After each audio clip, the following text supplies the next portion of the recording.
Fundur settur í bæjarstjórn Mosfellsbæjar miðvikudaginn 24. apríl 2024 klukkan 16:33. Þetta 849. fundur bæjarstjórnar og haldinn á bæjarskrifstofu Mosfellsbæjar að Þverholti 2. Á fundinum í dag eru varabæjarfulltrúar Hilmar Stefánsson í stað Helgu Jóhannesdóttur bæjarfulltrúa Sjálfstæðisflokks, Ólafur Ingi Óskarsson í stað Önnu Sigríðar Guðnadóttur bæjarfulltrúa Samfylkingar, Leifur Ingi Eysteinsson fyrir Sævar Birgisson bæjarfulltrúa Framsóknar og aðrir aðalbæjarfulltrúar eru hér í dag. Fyrir fundinum í dag liggja 20 mál. Þar ber fyrst að nefna ársreikning Mosfellsbæjar fyrir árið 2023 sem hér lagður fram til fyrri umræðu.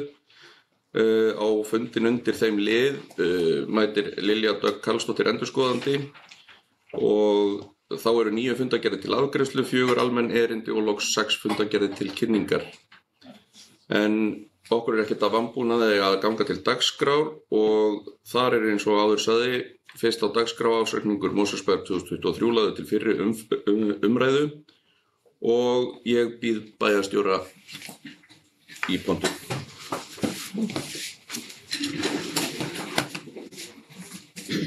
Forseti, ágætu bæjarfulltrúar, ársreikningur Mosfellsbæjar fyrir árið 2023 hér lagður fram til fyrri umræðu í bæjarstjórn. En hann var lagður fyrir á fundi bæjarráðs 15. apríl síðastliðinn og vísað hingað í þessa fyrri umræðu og ég mun gera grein fyrir helstu stærðum í rekstri Mosfellsbæjar og síðan mun Lilja Karlsdóttir endurskoðandi taka við. Ársreikningurinn hann sýnir viðsnúning í rekstri sveitarfélagsins. Það sem að rekstrarniðurstaðan núna eru 340 milljónir í rekstrarafgang og 6,83%. 2022 þá voru 900 milljónir í rekstrartapi, 9% verðbólga. 2021 voru 561 milljónir í rekstrartap, 5,16% verðbólga. 540 í rekstrartap 2020 og 4,36% verðbólga og síðan 2019 415 milljónir í rekstrarafgang. Þá var verðbólgan 2,45%. Verðbólgan hefur gríðarlega mikil áhrif á rekstur sveitarfélagsins og ef við værum að tala rekstrarniðurstöðu fyrir fjármagnsliðið þá værum við með afgang upp á 1,7 milljarð. Ef við förum hér í helstu stærðir þá námu tekjurnar 20 milljörðum og 305 milljónum á síðasta ári sem 23% hækkun frá frá árinu 2022. Þær skiptast í útsvar og fasteignaskatt sem eru þá 11 milljarðar og 903 milljónir. Jöfnunarsjóður með 3 milljarða og 478 milljónir og þar hefur framlag til okkar hækkað meðal annars vegna málaflokks fatlaðs fólks og síðan eru aðrar tekjur 4 milljarðar og 924 milljónir. Byggingarréttargjöldin voru rúmlega 700 milljónir á árinu 2023. Áætlun ársins gerði ráð fyrir 600 milljónum þar. Launakostnaður, hann nam 9 milljörðum og 466 milljónum og hækkun lífeyrisskuldbindinga var 433 milljónir sem 217 milljónum hærra en áætlun gerði ráð fyrir. Skýringin meðal annars 80 milljóna aukagreiðsla í A-deild lífeyrissjóð Brúar og 137 milljónum hærri lífeyrisskuldbinding en gert var ráð fyrir. Samkvæmt ársreikningi var fjöldi starfsmanna í árslok 945 samanborið við 848 árið 2022 og stöðugildin voru 782 samanborið við 712 stöðugildi árið 2022. Stöðugildi Skálatúns eru 70 talsins og starfsmenn 110. Þannig að aukningin nánast öll vegna Skálatúns. Launakostnaður jókst 1,4 milljarða á milli ára og að langstærstum hluta tilkomin vegna yfirtöku á Skálatúni og vegna kjarasamningshækkana. Reksturinn á Skálatúni færðist yfir 1. júlí 2023 og launakostnaðurinn á því ári voru tæpar 400 milljónir. Þá hefur hækkun launavísitölu 9,8% áhrif auk þess sem að kjarasamningur við Samhyggi, kjarasamningar vegna starfsfólksins okkar í meðal annars í leikskólum og öðrum stofnunum bæjarins sem eru í þeim hópi sem að fékk mestu hækkanirnar og þær hækkanir voru verulega umfram launavísitölu og höfðu mikil áhrif. Auk þess voru krónutöluhækkanir í apríl og október. Þannig að þetta eru þær skýringar á launakostnaðinum á milli ára. Nú annar ekstrakostnaður var 7 milljarðar og 721 milljón. Förum aðeins bara tilbaka hérna. Og samtals eru þá rekstragjöldin 17 milljarðar og 621 milljón sem er 364 milljónum hærri en í fjárhagsáætlun eða 2%. Framlegðin er 2 milljarðar og 684 milljónir og hefur hækkað 88% á milli ára. Er ekki 8,8% á milli 88% á milli ára. Ég hélt, með leyfi forseta, ég væri að lesa, þetta væri ekki rétt hjá mér, en afskriftirnar voru 590 milljónir og nam rekstrarniðurstaða fyrir fjármagnsliði 2.095 milljónum. Og ef við fer í næstu glæru, og rekstrarniðurstaða ársins, fjármunatekjur, fjármagnsgjöld og tekjuskattur námu 1.733 milljónum eins og ég kom að áðan og rekstrarniðurstaða ársins endaði því jákvæðum 340 milljónir. Það er 125 milljónir lakari rekstrarniðurstaða en gert var ráð fyrir í fjárhagsáætlun og skýrist að öllu leyti að því að verðbólga var 7,7% í stað 4,9% samkvæmt spám. Veltufé frá rekstri er mikilvæg staðar sem sýnir hversu mikið stendur eftir til að standa undir afborgunum og fer hingað í þessa glæru. Afborgun lána á fjárfestingum og veltufé frá rekstri er 1.935 milljónir eða 9,5% af tekjum. Og þegar lykiltölur ársreikningsins eru skoðaðar þá ber helst að nefna að skuldaviðmið í árslok 2023 er 94,5% og hefur lækkað úr 104,4% sem var á árinu 2022 og er vel innan þessa 150% hámark sem kveður á í lögum. Eigið fé í árslok nam 7 milljörðum og 757 milljónum og eigin fjárhlutfallið er 24,3%. Nú íbúar Mosfellsbæjar voru 13.403 þann 1. desember 2023 og fjölgaði 312 eða 2,4% frá fyrra ári. Og ég vek athygli á því sem að hefur komið fram meðal annars í fjölmiðlum að Hagstofan ofreiknaði íbúa landsins 15.000 og er búin að leiðrétta það.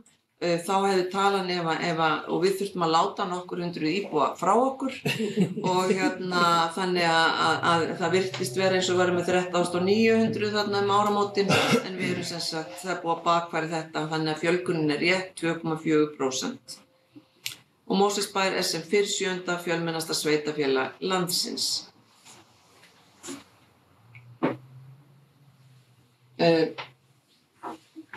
Rekstur málaflokka gekk í heildina vel og var í ágætis samræmi við fjárhagsáætlun. Fræðslu- og uppeldismál eru umfangsmesti málaflokkurinn og til hans var varið 8 milljörðum og 665 milljónum eða 52% skatttekna. Velferðarþjónustan fékk 3.434 milljónir eða 22% skatttekna og þar með eru talin framlög vegna málefna fatlaðs fólks. Og við höfum auðvitað fengið auknar tekjur þar vegna Skálatúns.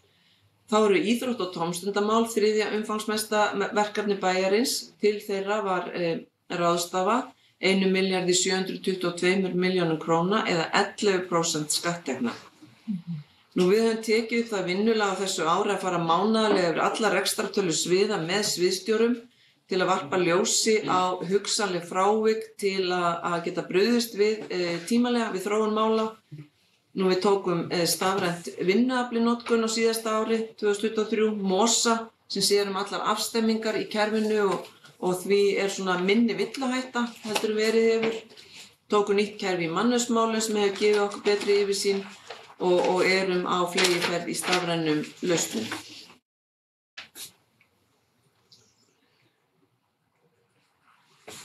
Árið einkenndist af miklum framkvæmdum, bæði til þess að geta tekið við fjölgun íbúa og til að byggja frekar upp innviði sveitarfélagsins. Helstu framkvæmdir voru við gatnagerð í 5. áfanga Helgafellshverfis, Hamraborg og Langatanga ásamt viðhaldsframkvæmdum á götum og gangstyttum, endurbótum Kvíslaskóla sem reyndust mjög umfangsmiklar, auk þess sem lokið var við byggingu íþróttahússins. Þá hófust framkvæmdir við leikskólann í Helgafellshverfi og það sem sagt stærsta einstaka framkvæmdin sem bæjarfélagið fór í á árinu og gervigrasvöllur við Varmá var endurnýjaður. Ennfremur var farið í smærri framkvæmdir við stofnanir bæjarins, sérstaklega leik- og grunnskóla og íþróttamannvirki. Þannig að það voru heilmiklar framkvæmdir á árinu 2023. Forseti, ágætu bæjarfulltrúar, ég hef farið yfir helstu stærðir í ársreikningi Mosfellsbæjar fyrir árið 2023 og endurskoðandi Lilja Karlsdóttir mun fara frekar yfir þennan ársreikning hér á eftir. Ég er mjög ánægð með þessar niðurstöður sem eru góðar vegna þess að það má ekki gleyma því, eins og ég sagði áðan, hver rekstrarniðurstaðan hefði verið fyrir fjármagnsliði og við erum í óða verðbólgu. Það er gríðarlega brýnt að ná niður verðbólgu og vöxtum ef við eigum að halda í við þá uppbyggingu sem er nauðsynleg í samfélaginu og uppbyggingarþörfin er mjög mikil. Ég er mjög stolt og ánægð með þann mannauð sem við eigum í Mosfellsbæ. Hér erum við að reka fyrsta flokks stofnanir með frábæru starfsfólki og stjórnendum og ég vil að endingu þakka okkar góða fólki á fjármála- og áhættustýringarsviði fyrir alla þá miklu vinnu sem þau hafa lagt í ársreikninginn og þá aðallega Önnu Maríu Axelsdóttur sem hefur borið hitann og þungan af þessari vinnu ásamt Pétri Lockton sviðsstjóra og nýráðnum aðalbókara Helgu Óskarsdóttur. Og þá vil ég ennfremur þakka mjög gott samstarf við okkar góðu endurskoðendur Lilju Karlsdóttur og Harald Karlsson hjá Reynisson, Harald Reynisson, einmitt, afsakið,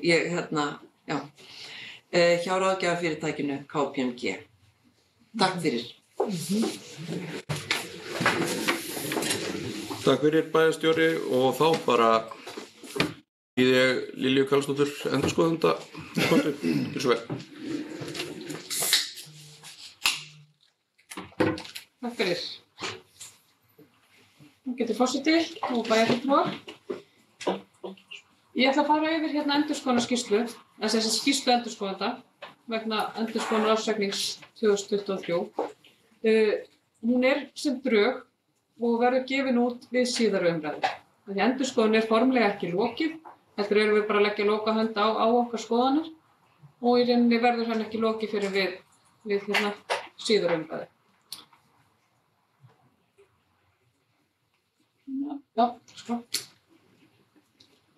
Hérna er bara formlegur inngangur og hérna segjum við frá því að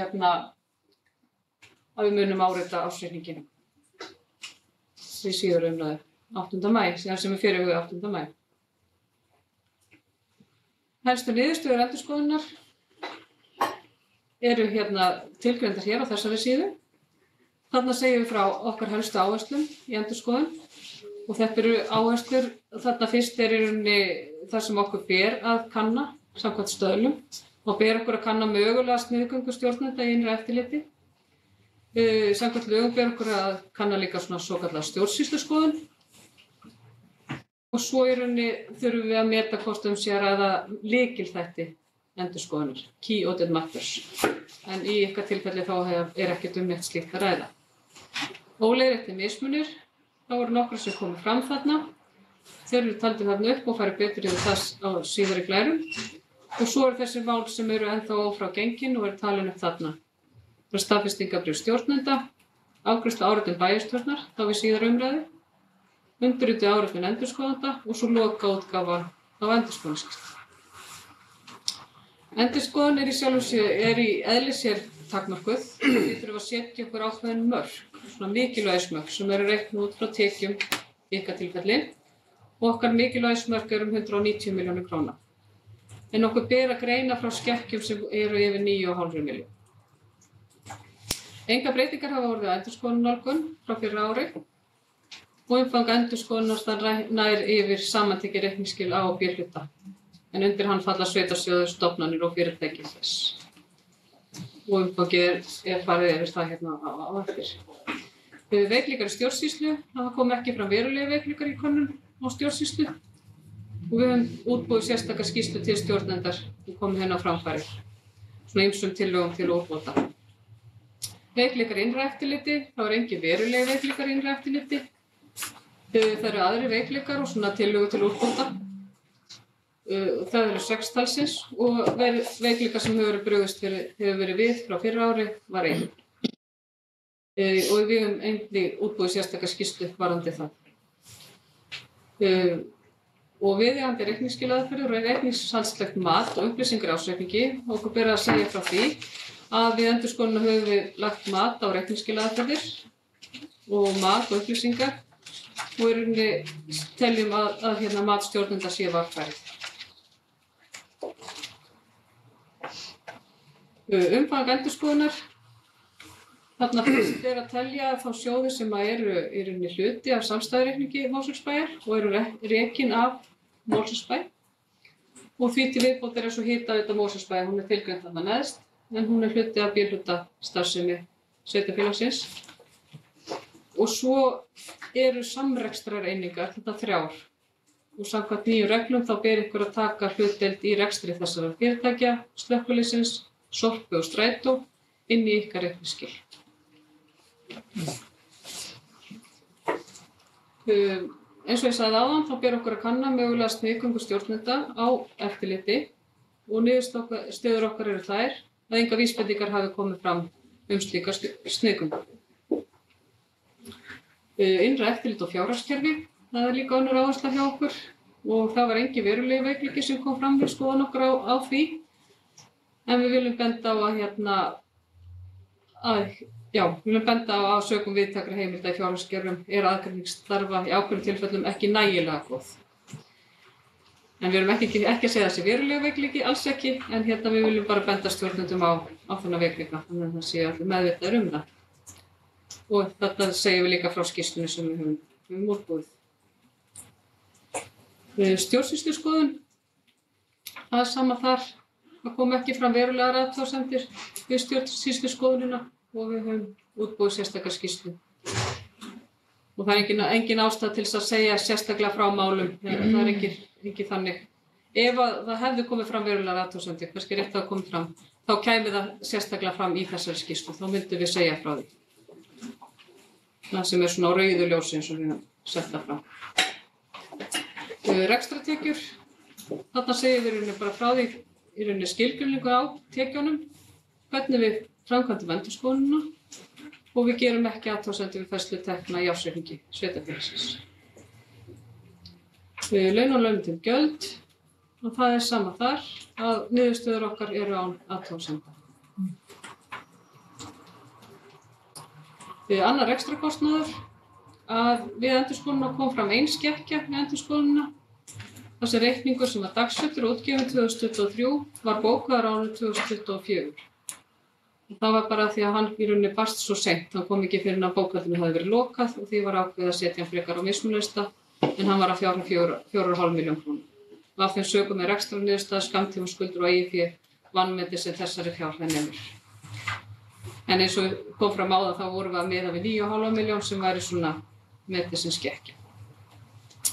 Í varanlegu rekstrarfjármunum, þarna tilgreinum við líka þar er skilgreining hvernig endurskoðunin var framkvæmd og okkar niðurstöður voru þær að það komi fram 2 mismunir, eða voru 2 reikningar í rauninni sem komu fram og það var bara eins og með rekstrakostnað þeir voru dagsettir og bárust eftir að bókhaldinu hafði verið lokað samt þess að fjárhæð 22 miljónir.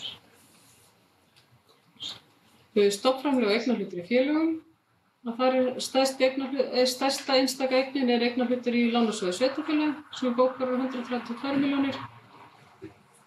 Og svo stofnframlag til Brynju húsfélags Hásis sem bókfært 8 milljónir. Það svo næst stærst.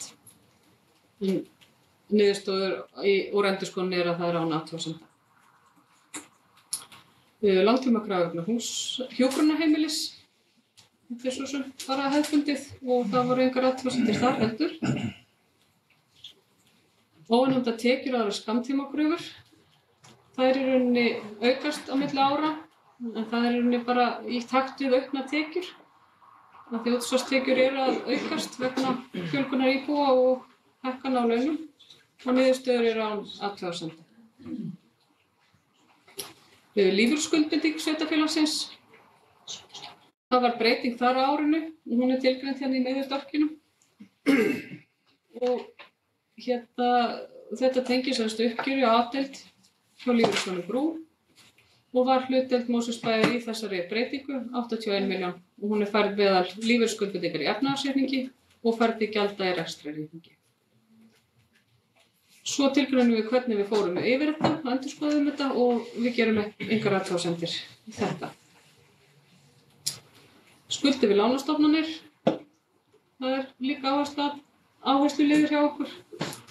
Og það sama þar. Það engar athugasemdir gerðar. Og leiguskuldir. Það einn leigusamningur sem í gangi og hann í rauninni rennur út hérna á þessu ári, 24. Það voru engar athugasemdir sem komu fram þar heldur. Endurskoðun nálgunin. Þessi mynd í rauninni sýnir hvaða aðferð við beitum við hvert lið fyrir sig í efnahagsreikningi. Og þetta bara sambærilegt í fyrra ár. Svo ítarefni. Hér eru tilgreindar ýmsar upplýsingar sem okkur skylt að veita samkvæmt stöðlunum. Og það annars vegar í endurskoðunaráætluninni sem þið fenguð í haust. Og það ljósveitirnir hérna fremri. Og svo þar sem niðurstöður endurskoðunar þá í dekkri reglunum hérna fyrir aftan. Og þar sem svona hringur, þar í rauninni engar ástæða þessu upplýsa neitt sérstakt. Og þetta hérna á 2 síðum. Við staðfestum óhæði. Við erum óhæð sveitarfélaginu. Svo hérna fyrirvari og takmarkanir á dreifingu. Skýrslan í rauninni ætluð sveitarfélaginu og stjórnendum þess. Gæði endurskoðunar. Hérna linkur í gagnsæisskýrslun okkar fyrir þá sem hafa áhuga og kynna sér hana. Og svo eru hérna lykiltölur og fjárhagsáætlanir. Fjárhagsáætlun eitt mikilvægasta stjórntæki sveitarfélaga og samkvæmt sveitarstjórnarlögum ber sveitarfélögum að setja sér áætlun til 4 ára. Og hérna eru nokkrar stærðir teknar saman úr því. Þarna verið að bera saman ársreikninga 22 og 23 afsakir og svo áætlanir til næstu 4 ára. Og samkvæmt því þá greiðsluafgangur á hverju ári, áætlunarárinu, sem í rauninni nauðsynlegur til þess að viðhalda bara vexti sveitarfélagsins og greiðslu á lánum og öðrum skuldbindingum sem að sveitarfélög hefur tekið sér á hendur. Og við hefum sett þetta fram svona, það rekstrarniðurstaða, við erum með veltufé frá rekstri, samkvæmt sjóðstreymi, afborganir langtímalána og leiguskulda, það það sem samningsbundið og þá í rauninni það sem að stendur eftir þá til í rauninni til fjárfestinga.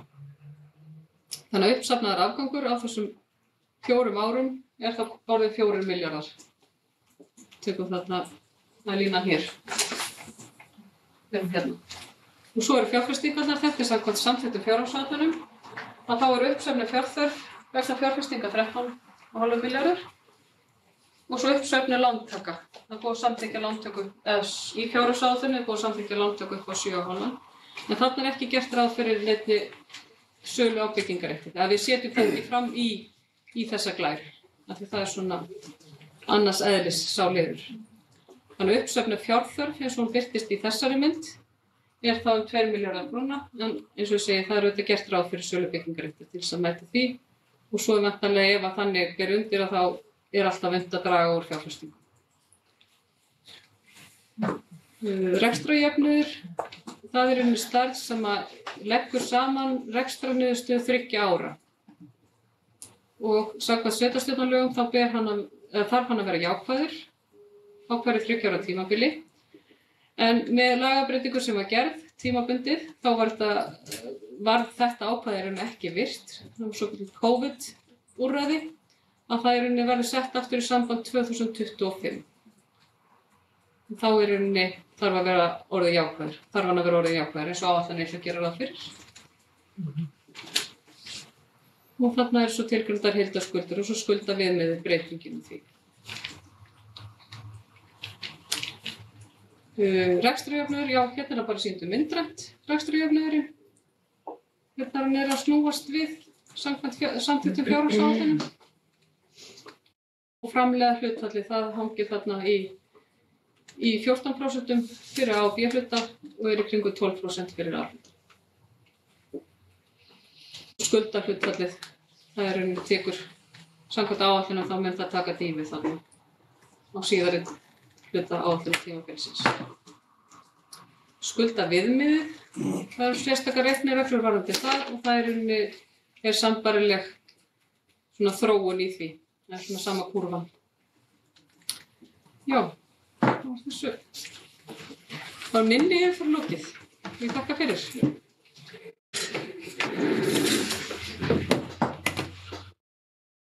Já, ég þakka Lilju Dögg fyrir þessa kynningu og þá opið fyrir mælendaskrá og bæjarstjóri hefur beðið orðið. Forseti, bæjarfulltrúar mig langar að gera eina leiðréttingu. Það þannig í glæru því ég var að taka saman verðbólguna yfir mismunandi ár að þá var ég með tölu sem frá janúar til desember og þá var verðbólgan 6,8%. En þegar ég var að flytja ræðuna, þá var ég með tölu sem frá desember til desember og það 7,7 vegna þess að við lifum á þessum ótrúlegu tímum að það hækkaði þarna 0,9% á milli mánaða. Þannig að þess vegna talaði ég annars vegar 6,8 og svo 7,7. Takk fyrir. Takk fyrir það, bæjarstjóri, bæjarfulltrúar Ásgeir, gjörðu svo vel.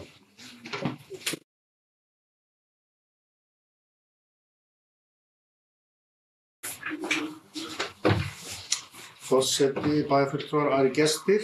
Ég kem hér upp undir máli númer 1 á þessum bæjarstjórnarfundi, ársreikningur Mosfellsbæjar 2023.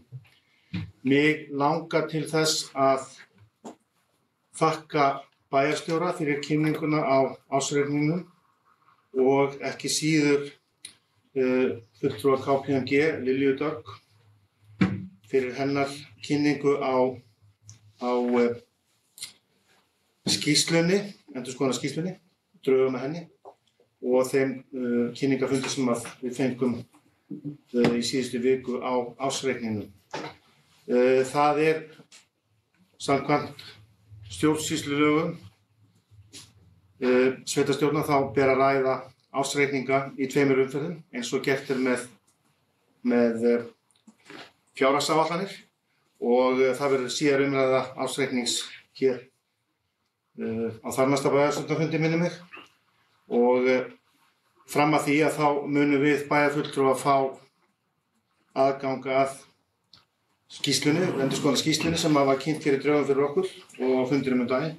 Auk þess sem við bæjarfulltrúar D-lista höfum óskað eftir nokkrum frekari gögnum varðandi ársreikninginn sem lítur meðal annars að sundurliðun á aukningu á launakostnað og annað. Þannig að þegar kemur síðan að síðari umferð umræðu ársreikninginn þá munum við gera grein fyrir okkar áliti á stöðu mála. En ég vil endurtaka þakkir mínar til KPMG, bæjarstjóra og ekki síst þeirra starfsmanna sem á fjármálasviði og annarra sviða sem hafa komið að þessum málum. Takk fyrir. Takk fyrir það, bæjarfulltrúi. Fleiri sem óska eftir að taka til máls? Svo virðist ekki vera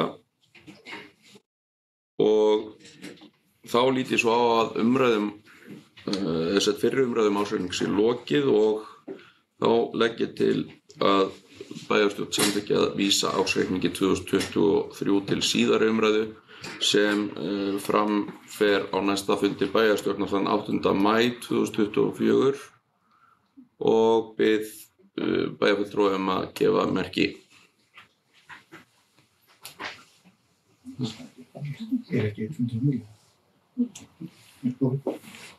Það var samþykkt með 11 atkvæðum og nú tökum við stutt fundarhlé áður en við höldum áfram með dagskrá fundarins.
Já, þá höldum við áfram 849. fundi bæjarstjórnar Mosfellsbæjar eftir þetta fundarhlé og við höfum lokið afgreiðslutillögum að vísa ársreikningi 2023 til síðari umræðu og erum þá komin að öðru mál á dagskrá sem að fundargerð bæjarráðs, fundargerð 1620.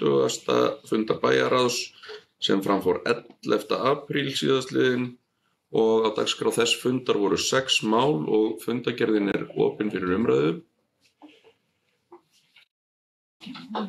Og það virðist enginn kveða sér hljóðs þá fundargerð, þannig að við tökum fundargerðina til afgreiðslu og ég bið bæjarfulltrúa að geta staðfest þessa fundargerð. 1620. fundar, það eru 11 hendur á lofti og fundargerðin samþykkt samhljóða. Takk fyrir það. Það voru 3. mál á dagskrá, það fundargerð 1621. fundar bæjarráðs sem framfór 15. apríl. Síðastliðinn þar var 1 mál á dagskrá þar sem var framlagning ársreiknings og fundargerðin opin fyrir umræðu. Og enginn kveður sér hljóðs þessa fundargerð og við tökum þá fundargerð 621. fundar til afgreiðslu. Ég bið bæjarfulltrúa sem geta staðfest hana að gefa merki og það eru 11 hendur. Takk fyrir það, samþykkt samhljóða. 4. mál á dagskrá fundargerð 622. fundar bæjarráðs Mosfellsbæjar sem framfór 18. apríl síðastliðinn. Þar voru 9 mál á dagskrá, fundargerðin opin fyrir umræðu og bæjarfulltrúi Halla Karin hefur beðið orðið.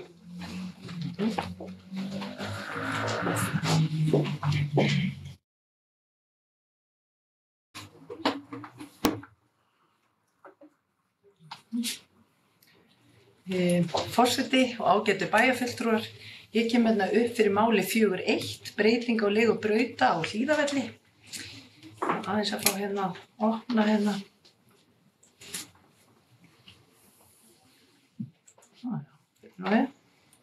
Þetta vill ekki hérna opnast. Svona.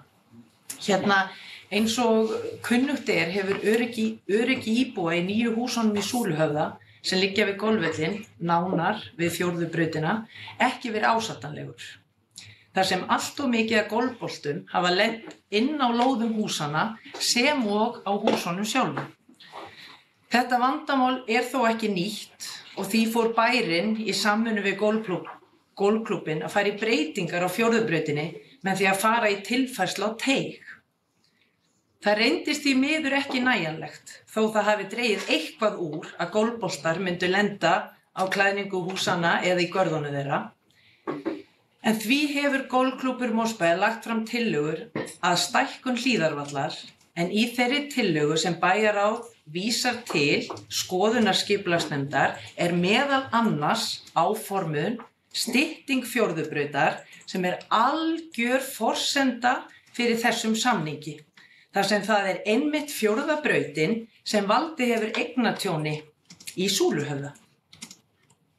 Í framhaldinu horft til þess að snúa eldri hluta vallarins og með því mun það gjörbreyta eða auka til muna öryggi fyrir aðliggjandi byggð. Fólki sem á göngu þarna, knöpum og reiðstígum sem þarna við golfvöllinn. Bæjarráð hefur því samþykkt að vísa ósk félagsins stækkun golfvallarins og gerð deiluskipulags til skipulagsnefndar. Þá hefur Mosfellsbær gert samkomulag greiðslu vegna breytinga á vellinum. En í fyrsta áfanga sem farið verður í á þessu ári felst aðalega hönnun vegna stækkunar og snúningsvallar, auk, eins og ég hef sagt áður, styttingu 4. brautar. Og með þessu náttúrulega verið að afstýra hættu sem hefur stafað að legu hennar.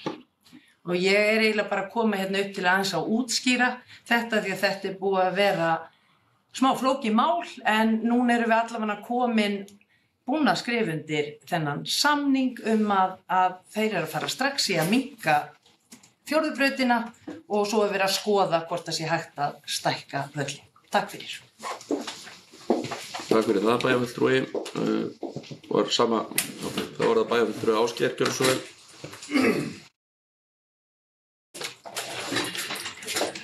Takk fyrir það, forseti. Bæjarfulltrúar, ég kem upp undir sama máli breyting á legu brauta á Hlíðarvelli. Þarna var lagt fyrir bæjarráð tillaga breytingu á Hlíðarvelli ásamt samkomulagi við Golfklúbb Mosfellsbæ fyrsta áfanga þessara framkvæmda. Bæjarfulltrúi Halla Karin fór ágætlega yfir þetta mál en ég vil einfaldlega fagna því að þetta sé komið í þennan farveg vegna þess að þær breytingar sem voru samþykktar að gera á vellinum eða svo tilraun sem var gerð varðandi fjórðubrautina það var eiginlega að vita fyrirfram að hún myndi ekki duga til og þetta var vandræðaástand bæði fyrir íbúana og einnig fyrir þá gangandi vegfarandi sem þarna eru þannig að þetta er mjög góð lausn og ég vona það að það séu allir eins sáttir við hann eins og hægt er ég held að þetta sé líka mjög mikið tækifæri fyrir þessi svæði kringum golfvöllinn, þessi stækkun sem verður svo gerð í framhaldi vegna þess að þau svæði sem eru að taka þar undir að þau munu einfaldlega bara koma til með að líta betur út og nýtast betur. Þannig að næsta sem gerist í þessu er að þessu verið vísað þessum breytingatillögum til skipulagsnefndar og ég vona svo sannarlega að skipulagsnefnd taki vel í þessi áform og þetta verið unnið hratt og vel þannig að máli fái brautagengi með eins miklu hraða eins og hægt er. Við bæjarfulltrúar Sjálfstæðisflokksins lögðum fyrir í síðustu fjárhagsáætlun tillögum að það yrði farið í þessar framkvæmdir sem var samþykkt og það er bara mjög vel og ég mun allavega að leggja mitt lóð á vogarskálarnar í skipulagsnefnd að þetta verði keyrt áfram og vonandi samþykkt sem fyrst vegna þess að það er ekki eftir neina að bíða. Takk fyrir. Takk fyrir það, bæjarfulltrúi fleiri sem óska eftir að taka til máls þennan lið, mál 4.1. Svo virðist ekki vera en fundargerðin opin fyrir umræðu, bæjarfulltrúi Halla Karin Gylfsson.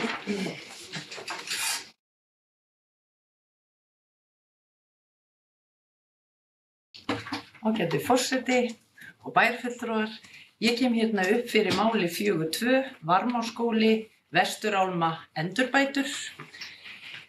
Aðeins með smá upplýsingar. Á árinu 2023 kom í ljós rakaskemmdir í kjallara Vesturálmu Varmárskóla. Í smíðastofunni, heimilisfræðistofunni og tónlistarstofunni. Og í framhaldi var leitað til Eflu og beðið úttekt á þessu.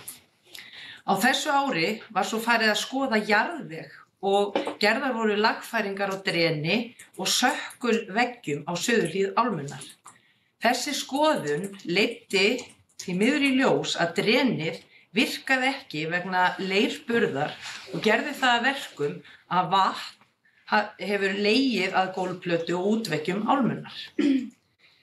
Nú í byrjun aprílmánaðar skilaði Efla okkur skýrslu og kom með tillögur til úrbóta því að stöðva rakaupptök og fjarlæga rakaskemmt byggingarefni. Og er verið að vinna að því. Þar sem er að ræða miklar endurbætur er lagt til að skipta verkefninu í áfanga og fyrsti áfanginn er frágangur utanhúss. Áætlað er að ljúka þeim áfanga fyrir upphaf skóla í haust. Síðan verður áframhaldandi vinna við það að rýna skýrsluna og koma með tillögur að næstu skrefum viðgerða. Mikilvægt er þó að upplýsa foreldra, börn og starfsfólk að búið er að tryggja húsnæði fyrir næsta vetur þannig að lokun á þessum stofum mun ekki eða ætti ekki að koma niður á starfi skólans. Nánari útfærslu er samt í vinnslu og stendur nú yfir skoðun á því hvernig þetta allt saman verður framkvæmt með þessar stofur, smíða, tónlistar og heimilisfræðikennsluna. Hér er að ræða ein af mörgum framkvæmdum sem ráðast þarf í vegna viðhalds og endurbóta. Margar af eignum Mosfellsbæjar eru komnar til ára sinna og þess vegna er svo mikilvægt og aldrei nógu oft að tala það og huga að því að sinna viðhaldi jafnt og þétt til þess að reyna að komast hjá of kostnaðarsömum aðgerðum. Þetta er bara upplýsum þetta. Takk fyrir. Takk fyrir það, bæjarfulltrúi fleiri sem óska eftir að taka til máls þennan lið 4.2. Svo virðist ekki vera, en aðrir liðir þessara fundargerðar 622. Fundar bæjarráðs opnir fyrir umræðu. En já, bæjarfulltrúi Halla Karin, gjörðu svo vel.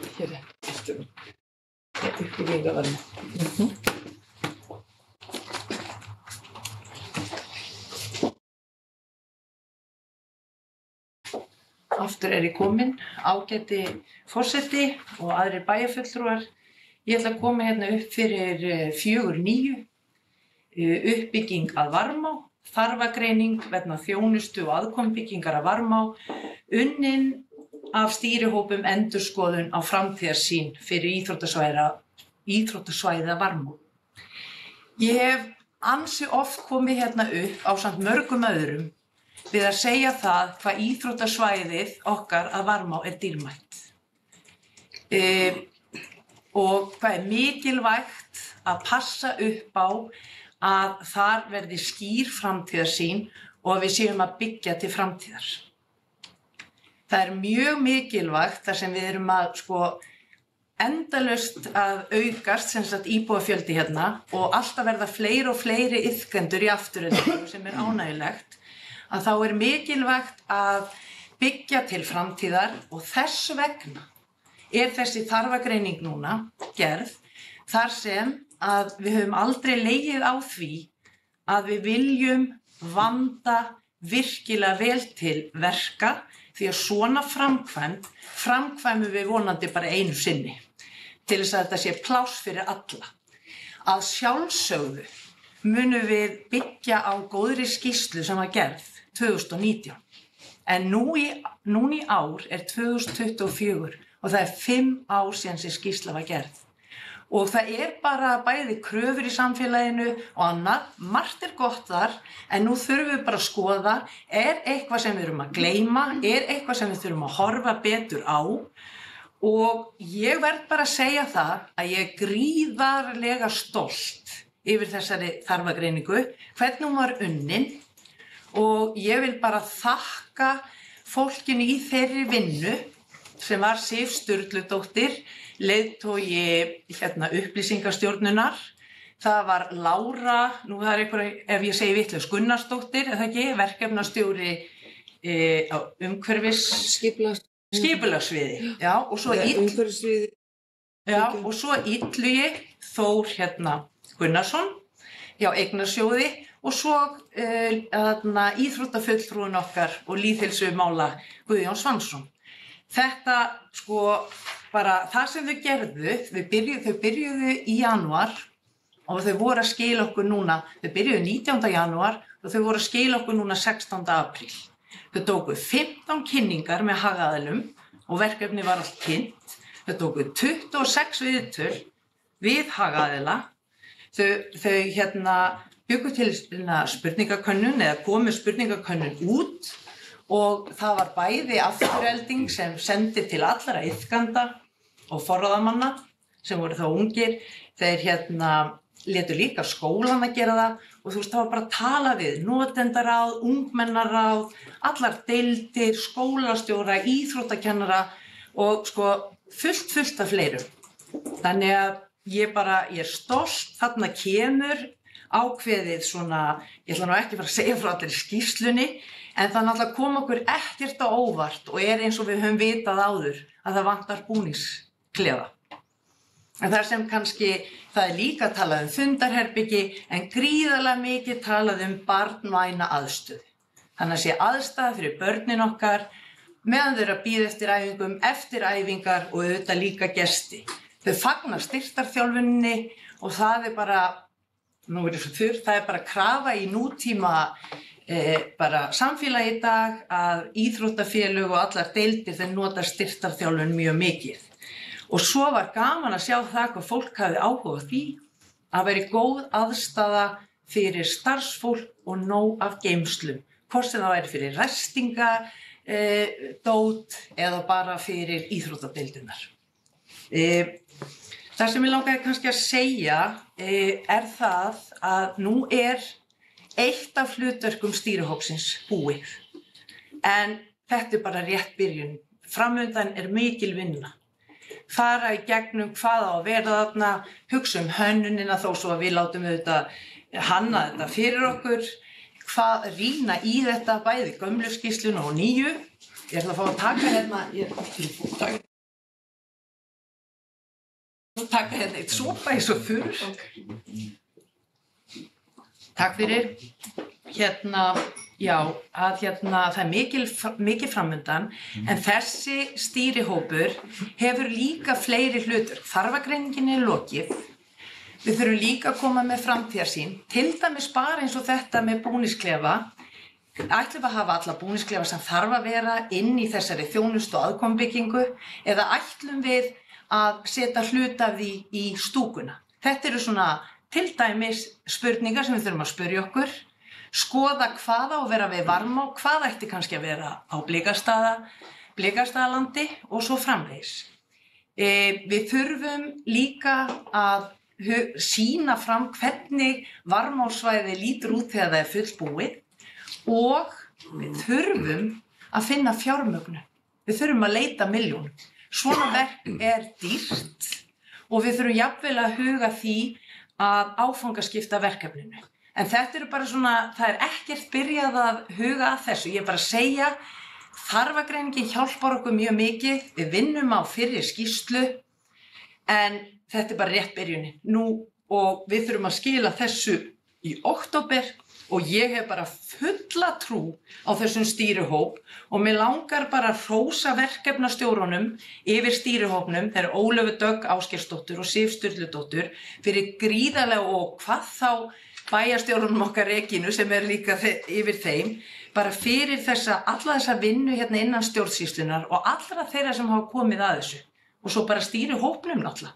Og við erum ansi mörg þar, en ég ætla ekki svo sem að vera að telja upp hver er hvar, nema bara ég ætla að fagna þessu og ég ætla bara að segja, við erum að byrja, við erum búin að taka skrefið og þetta verða mörg skref. En þetta við verðum að vera þolinmóð, þetta er til framtíðar og við ætlum að byggja þetta metnaði og það liggur ekki á okkur með það.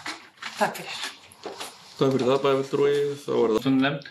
En að því að Hallekari talar langan tíma, sem er alveg rétt, 5 ár er rosalega langur tími frá því að við gerum einhverja áætlun eða gerum þarfagreiningu á hverju sem er. Það er bara alveg hárrétt. Við erum stækkandi sveitarfélag og við tökum breytingum. Og það er alveg bara og ég get alveg tekið undir það. Það sem var ákveðið á sínum tíma er basískt tíma á 5 árum. En það sem ég kannski kom að á fundunum í gær, ef við horfum í önnur 5 ár fram í tíma, jafnvel 10 ár, þá er fyrirhugað að byggja á Blikastaðalandinu íþróttaaðstöðu. Það sem kom kannski fram í málum mínu í gær var Afturelding sem er með 12 eða 13 deildir. Ég spurði Sif einmitt að því að þið hafið farið í stýrihópnum til bæði hjá Fram og Val og IR. Mér datt að fyrsta í hug nýjasta mannvirkið hjá Fram. Ég sagði, er það ekki þá fullkomið? Svarið var nei, það er ekki fullkomið, það er ekki allir ánægðir með það. Þannig að spurningin er, hvenær var þarfagreiningin gerð fyrir Framarana upp í Úlfarsárdal? Af því að þar voru greinilega margir ókostir. Þannig að oft á tíðum eru þær þarfagreiningar sem gerðar eru strax á fyrsta degi orðnar úreltar, af því að það er svo mikil fjölgun. En kannski það sem kom mér kannski á óvart, en samt ekki, að kannski fullkomnasti staðurinn að mati Sifjar á fundinum í gær var hjá Val. Að Valur er að styðja vel við barna- og unglingastarfið, en nota bene, Valur er með 3 deildir. Þá sagði ég einmitt, eigum við kannski að horfa til framtíðar varðandi þessa þarfagreiningu, hefja þannig samtal við Aftureldingu, hvort að við ættum hreinlega að úthýsa innan gæsaleppa einhverjum hluta deilda og Afturelding verði með ákveðnar deildir á Blikastaðalandinu eða Blikastaðar íþróttasvæðinu og það væri kannski 3 hér. Eða eigum við að fara í þarfagreiningu eins og hún núna, akkúrat núna, með 13 deildir. Það liggur fyrir í þessari þarfagreiningu að við þurfum fleiri fundarherbyggi og við þurfum fleiri búningsherbyggi en eftir 5 ár eða 7 ár eða 10 ár þurfum við öll þessi búningsherbyggi eða fundarherbyggi eða aðstöðu fyrir foreldra eða aðstöðu fyrir samkomur. Ég veit það ekki, af því að 5 ár rosalega langur tími. Þannig að ég held að við ættum ekki bara að horfa á varmarsvæðið núna við gerð þessara áætlunar, heldur hugsum þá aðeins bara lengra fram í tíma strax og tökum fyrir það sem að kemur þá í framtíðinni og taka þá kannski upp samræðunar, hversu, hvað á ég að segja, narrow eða ég veit ekki hvað íslenska orðið yfir það, hversu vel getum við gert þetta núna næstu 5 árin ef að við erum síðan að fara að byggja upp stórglæsilega íþróttaaðstöðu hinum megin, af því við viljum kannski ekki, við ætlum ekki að hafa annað lið í Mosó, við erum eitt lið. Þannig að ég held að við ættum frekar þá að horfa heilsteypt á það, eigum við að vera með aðrar greinar á hinu svæðinu heldur eins og hér á varmarsvæðinu. Takk fyrir það, bæjarfulltrúi Dagný, gjörðu svo vel.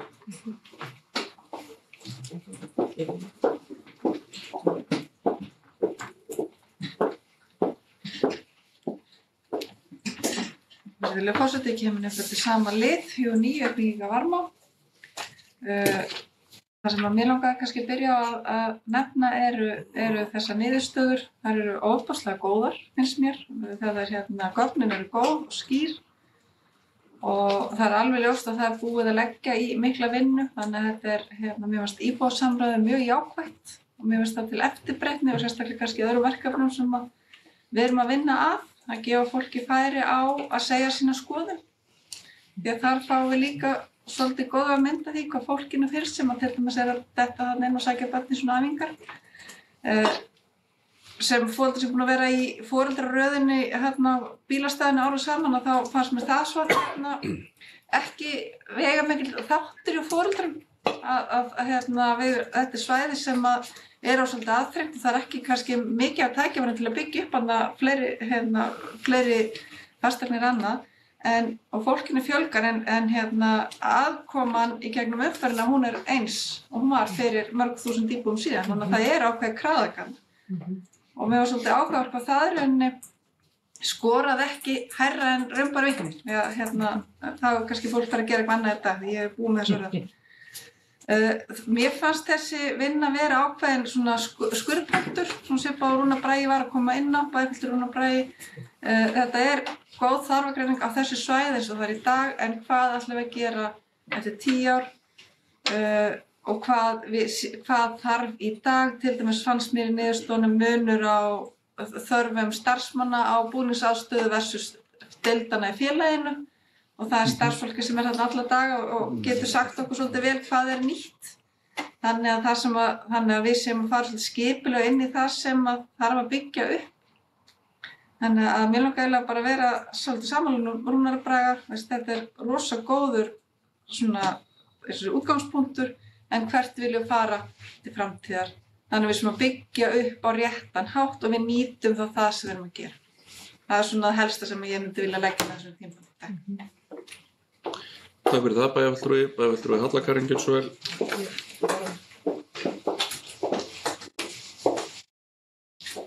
Forseti og ágætu bæjarfulltrúar. Ég tek bara undir orð ykkar, bæjarfulltrúar Rúnars Braga og Dagnýjar, varðandi það að það sem þið eruð að ræða, þetta er bara akkúrat það sem við erum að fara að ræða núna á næsta fundi á stýrihópnum. Þetta er eitthvað því sem þetta er bara fyrsta skrefið og nú hefst öll þessi vinna og þetta er gríðarlega mikilvæg vinna sem er framundan. Mér langar samt aðeins að ávarpa það sem ég kannski gleymdi áðan.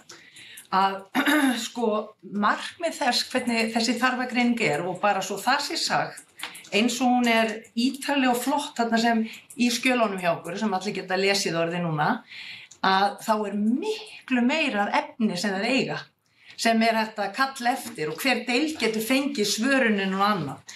En það sem ég langar kannski aðeins að minna á, út af því að vissulega erum við að fara í þetta til að styrkja íþróttastarf Aftureldingar. En við megum ekki gleyma því að íþróttamiðstöðin að Varmá líka fyrir aðra. Hún fyrir alla bæjarbúa. Og það þess vegna finnst okkur líka svo mikilvægt. Og ég ætla bara að segja, eins og vorum að tala að 5 ári langur tími, bara eins og núna, það bara komið nýr til dæmis hópur sem verður mjög virkur og verður bara virkari og virkari með ári hverju. Og það til dæmis eldra fólk sem vil nýta mannvirkin okkar á þeim tímum sem kannski meira laust. Og það framtíðin, að vera ekki alltaf að byggja dýr og flott húsnæði sem standa auð hálfan daginn eða sólarhringinn. Þannig að nýta þetta betur og mér langar bara að vera líka á þessu svæði, 2 skólar við hliðina. Fyrir utan það að koma fleiri skólar þarna í íþróttir. Þannig að við erum líka að hugsa útivistaðarstöðina. Hvernig lítur þetta út? Þetta meira svona lifandi, þannig að meiri leikur þarna? Þarf öll þessi bílastæði? Getum við ekki fara bara að breyta okkur? Hvernig var þetta hjá okkur? Gengum við ekki alltaf í allt? Þú veist, við þurfum að fara að hugsa eitthvað öðruvísi. Það bara bíl við bíl, en samt allir að fara að hreyfa sig. Þetta eitthvað skakt. En og svo vil ég bara segja, þetta svæði, ég vil meina, og ég held ég hef heyrt frá mörgum öðrum, meðan við erum ekki komið með enn betri miðbæ, þá þetta miðbærinn okkar. Bara heyr. Takk fyrir það, bæjarfulltrúi. Það eru 2 bæjarfulltrúar á mælendaskrá, vill bæjarstjóri koma inn á milli? Nei, þá það bæjarfulltrúi Ásgeir, gjörðu svo vel.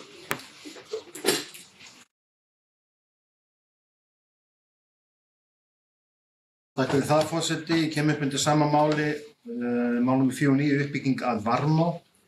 Þarna lá fyrir þarfagreining vegna þjónustu og aðkomubyggingar að Varmá, sem unnin að þessum stýrihóp sem meðal annars ég sit í.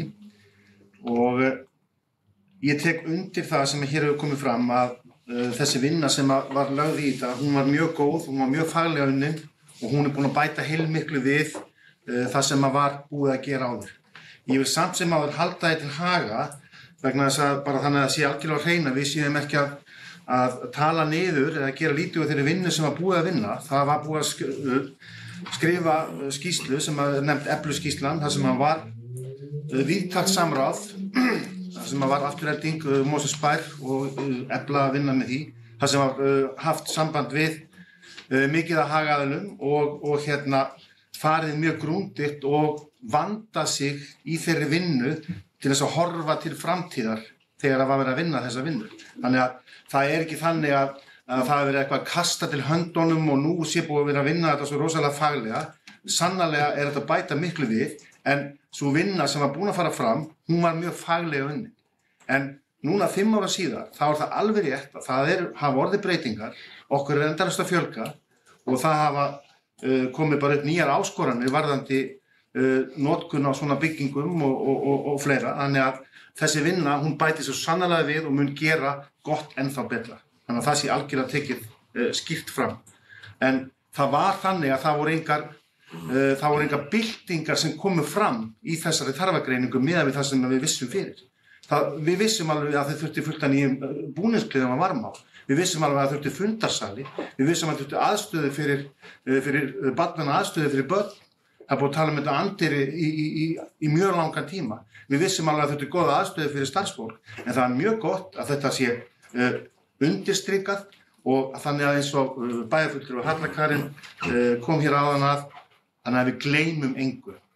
Síðan kemur að því að við ætlum að klára þessa vinnu í október og það sem að vekur lítinn ugg hjá mér, það að það er svo rosalega mikið eftir að gera og það talað um það að það þurfa að ákveða hvernig þetta að vera svo framvegis og síðan þarf að finna peninga líka. Og nú átalum að það fara að áfangaskipta þessu, hvernig þetta?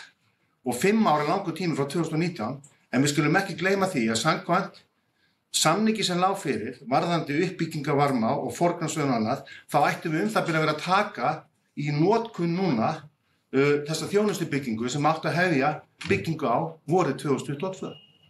Auðvitað setur það strik í reikningin að það skulle ekki hafa verið gert og það margar ástæður fyrir því og við erum búin að ræða það fram og tilbaka hér, en þá komum við akkurat að því að það var talað að þetta var ekki nógu gott og ekki nógu stórt og svo framvegis.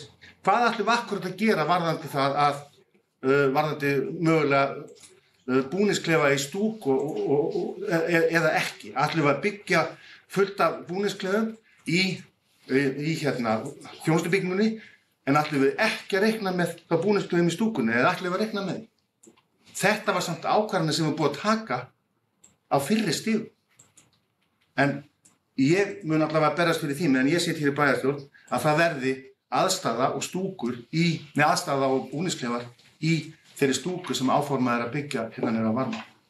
Síðan þegar kemur að heildarsýninni sem er bara mjög góði punktar sem bæði Halla Karen og bæjarfulltrúi Rúnar véku að, þegar kemur að Varmársvæðinu og síðan Blikastaðalandinu, þá þurfum við að sjálfsögðu að horfa til þessa, en við þurfum að passa okkur því að horfa ekki á þetta eins og þetta verði eitthvað status quo. Við getum bara hort á bæjarfélag eins og Garðabæ, sem kannski svona pínlítið eins og Mosfellsbær, þeir eru núna 19.000, þeir byrjuðu í áskarðinum sínum sem okkar varmasvæði, síðan tóku þeir í notkun Mýrina, sem í samstarfi við þá fjölbrautaskólann í Garðabæ, sem væri þá kannski okkar Helgafellsskóli, okkar Lágafellsskóli, þó að það sé aðeins allt stærra í Mýrinni og reyndar ekki sundlaug þar, eins og hjá okkur í Lágafelli.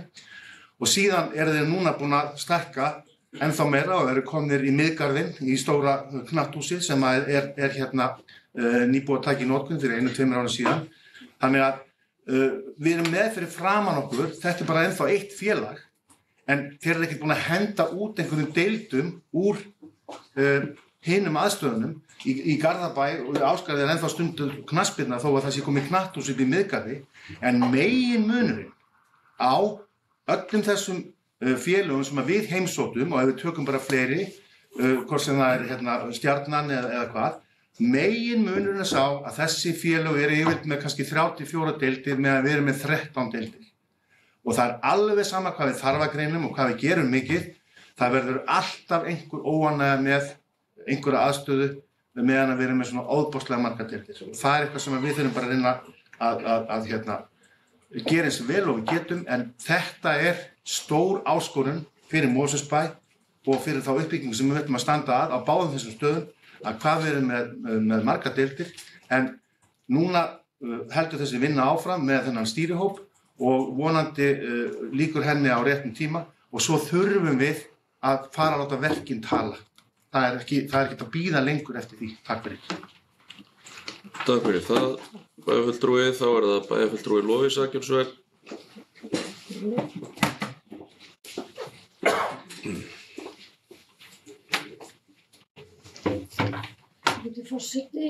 Virðulegur forseti og ágætu bæjarfulltrúar. Þetta svo gott fyrir okkur sem þjónusta á smá hæðatakmörkunum. Ég kem hér upp undir sama máli. Ég vil byrja á því að þakka þessum stýrihópi kærlega fyrir þeirra vinnu. Þetta alveg frábært innlegg inn í þær áætlanir sem við höfum uppi þetta fallega svæði okkar og allir eru sammála að við viljum hafa sem fallegast. Mér finnst örla á pínu viðkvæmni fyrir því að eins og þessi skýrsla sé með einhverjum hætti að kasta rýrð á það sem áður hefur verið gert, og ég vil taka það skýrt fram að allavega frá okkar sjónarhóli þá það alls ekki ætlunin eða tilgangurinn með vinnunni. Ég kannast ekki við það sem að bæjarfulltrúi Ásgeir sagði áðan, einhver hefði sagt að það hefur verið kastað til höndunum hér áður. Ég kannast, ég man ekki eftir að hafa heyrt það en sko efluskýrslan svo kallaða, hún var gagn í þessu máli, hún var bara hluti af þeim þeim efnivið sem þessi starfshópur að byggja sína vinnu á, þannig að það alls ekki verið að kasta þeirri vinnu út í hafsauga, heldur verið að byggja frekar á henni, þar sem hins vegar mér finnst koma mjög bersýnilega í ljós í þessari könnun sem var farið að staði á öll þessu viðtöl, það að inn í þá byggingu sem átti að fara með af stað í upphafi, sem var samþykkt í lok síðasta kjörtímabils og átti að hefja byggingu í upphafi þessa, þar bara vantaði það sem að skoraði efst hjá flestum, eins og aðstæðan fyrir börnin, aðstæðan fyrir starfsfólkið. Það var ekki það sem var lagt höfuð áhersla á í þjónustubyggingunni sem að til stóð að byggja. Þar var lögð mikil áhersla á búningsklefa, sem rétt, þeir voru settir niður í kjallara. Það var stórmikil fundaraðstöðu uppi, salur sem hægt var að skipta niður í fundaraðstöðu, en eiginleg aðstæða fyrir börn, hún var ekki í þeim teikningum sem ég sá og það var heldur ekki lögð áhersla á aðra hópa sem að við sáum koma skýrt þarna fram. Eins og ég segi, góð aðstæða fyrir starfsfólk og íþróttakennara, aðstæða fyrir fatlaða og aðra sem að eldri borgara, þannig að það mikið af viðbótarpunktum sem að við erum að fá þarna inn í sem kemur til með að stuðla að því að þessi bygging verður betri. Ég ætla líka alveg að segja að það hafi verið bara mjög gott að anda í kviðinn, frekar heldur en að halda áfram með teikningu sem í grunninn byggir á einhverju sem var lagt fram 2009 fyrst. Þannig að ég gef lítið fyrir gagnrýni það að við séum að tefja málið. Þetta búið að vera á dagskrá bæjarstjórnar í allavega þessi 15 ár.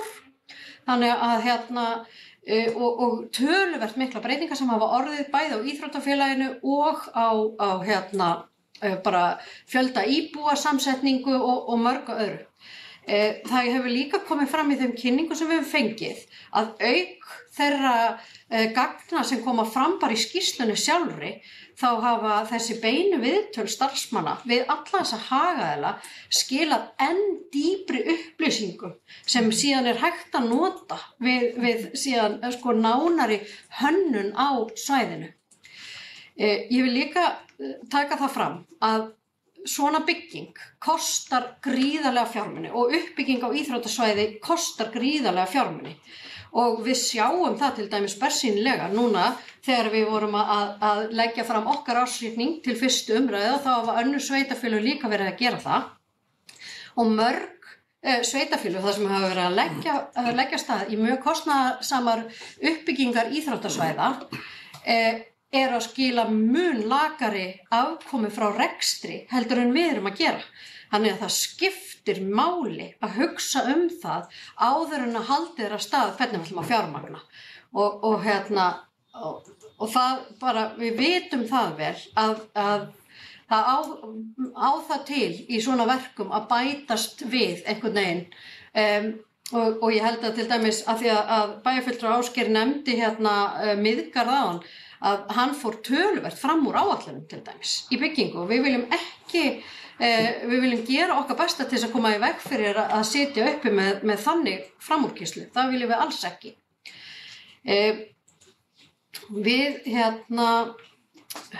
Við erum að vanda okkur. Við erum að hugsa til framtíðar, við erum að hugsa til meira heldur en næstu 5 ára. Það verður hugsa til þess hvaða búningsklefar verða þarna, hvaða búningsklefar verða í stúku. Þetta það sem verið að fara af stað með næst. Þetta rétt svo byrjunin í þessari vinnu og það margt og allir þessi punktar eitthvað sem að verður tekið áfram inn í samtali. Þannig að það alls ekki eins og hér liggi fyrir einhver niðurstaða, einhver ákvörðun hvernig hvað á að vera í þjónustubyggingu og hvað á að vera í stúku. Það það sem að fara í næst. Þannig að ég segi bara gangi ykkur vel og ég hlakka til að sjá hvernig áframhaldandi vinna, hverju áframhaldandi vinna skilar. Takk fyrir það bæjarfulltrúi, þá það bæjarstjóri gjörðu svo vel. Forseti, ágætu bæjarfulltrúar. Mér langaði aðeins að koma upp og minna bara á hlutverk stýrihópsins. Hann hefur það hlutverk að kortleggja íþróttasvæða Varmá með tilliti til skipulagslegra þátta, þarfagreiningar vegna uppbyggingar til næstu 15 ára sem taka tillit til uppbyggingar þarfar íþróttastarfs og framtíðar uppbyggingar á íþróttastarfi í Blikastaðalandi. Endurskoðun á þarfagreiningu Eflu frá árinu 2021 á þjónustubyggingu og bæta við hana skoðun á sundlaugarbyggingu og öðrum rýmum sem þarfagreining Eflu tók ekki til. Samráð við helstu hagaðila, þar með talið börn og ungmenni og kostnaðarmat á valkostum með tilliti til uppbyggingar svæðisins og fjármögnunar þar sem skoða verða mögulega leiðir til tekjuöflunar á svæðinu.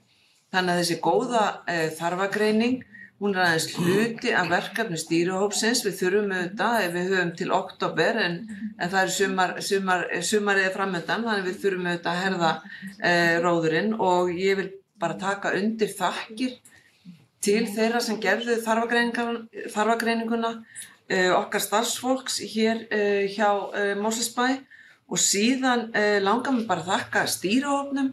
Það er einstaklega skemmtilegt að starfa með þessum hópi og bara góður andi í hópnum og þannig að ég hlakka bara til áframhaldandi vinnu í þessum stýrihópi. Takk.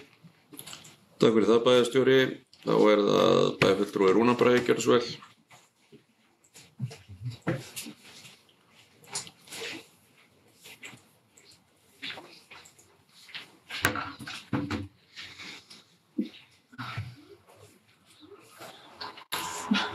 Forseti, bæjarfulltrúar. Ég kem aftur undir sama máli í annað sinn. Ég ætla bara að segja það, ef við gerum ekki neitt, þá förum við ekki fram á náttúrulega. Það er bara alveg á hreinu. Þá förum við ekki yfir svartinu, ef við gerum ekkert. En við þurfum alltaf að vera að gera eitthvað. Ég flutti hérna sjálfur í Mosó 2006. Ég er búinn að flytja 4 sinnum innan Mosó. Af því að það hafa breyst aðstæður eða. En þegar við byggjum hérna sem sveitarfélag, þá getum við ekki flutt eða breytt eða fært hús eða, jú, við getum stækkað. En oft er það bara þannig að þegar eitthvað er ákveðið og hefur verið ákveðið, þá er það bara því að það er einhver brýn þörf fyrir því. Þess vegna höfum við verið að, eins og margir segja, það er endalaus einhver bútasaumsteppi í Mosfellsbæ. En það er bara því að það hefur verið að bregðast við þeim aðstæðum sem eru. Auðvitað má alltaf horfa lengra fram í tímann og eins og ég sagði áðan, við verðum auðvitað að horfa langt fram í tímann, en ef við ætlum bara alltaf að horfa langt fram í tímann en gera ekki neitt, af því að það er svo langt fram í tímann, þá gerist auðvitað alltaf ekki neitt. Ég spurði líka á sama fundi í gær, eftir kynninguna, hvað svo? Hvað er næst? Og það var ekkert, en eins og kannski kom hérna fram líka, auðvitað hópurinn er til starfar fram í október, það er bara frábært. Og við fáum vonandi að sjá afkvæmið fæðast þá, en ég get alveg sagt það að sama hvað við gerum, alveg eins vel og þessi vinna hefur verið unnin, og sem að skýri kannski líka þetta sem ég talaði áðan varðandi Framsvæðið og Úlfarsárdal, að við verðum strax komin í vandræði. Það verða einhverju óánægðir. Við getum ekki alltaf, við vitum eitthvað í dag sem við vitum ekki eftir 2 ár eða 1 ár. Þannig að þetta eru auðvitað bara allt saman breytingum háð og auðvitað þurfum við að vanda okkur og ég er alveg viss um það að þeir sem að gerðu skýrsluna fyrir örugglega fyrst 2009 eins og bæjarfulltrúi Lúðvík sagði og svo aftur 2019 að það er allir að vilja sitt besta, gera það besta fyrir íbúa. Við erum líka hérna til þess að gera það besta fyrir okkar samborgar hér. Þetta er ekki bara rifrildi hérna milli okkar einhverja flokka. Við erum hérna til þess að reyna að bæta, er það ekki, aðstöður fyrir íbúa og að gera hér öllum sem best við hæfi. Helst fyrir sem minnstan pening eða ekki. En við ætlum ekki að tapa á því í leiðinni. Þannig að þetta þetta samspil sem að þarf að vera í söllu saman. En ég segi bara 5 ár rosalega langur tími, ég ætla bara að endurtaka það. Ég er viss að sú niðurstaða sem komi út úr þessum rýnuhóp eða þessari vinnu verði frábær og hún verður frábær. En ef við skoðum síðan þá vinnu eftir önnur 5 ár, þá kannski segjum við eitthvað annað. Það verður einhverjar breyttar aðstæður. Það verður komin kannski 10.000 manns í viðbót, ég veit ekki, þá er þetta bara alveg allt of lítið, þá hugsaðu bara ekki nú langt fram í tímann. Þetta er alltaf erfitt. Takk fyrir það, bæjarfulltrúi Ásgeir, gjörðu svo vel.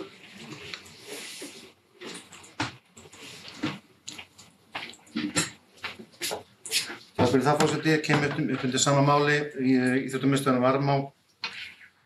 Nei, hvað heitir það? Uppbygginga Varmá heitir þetta.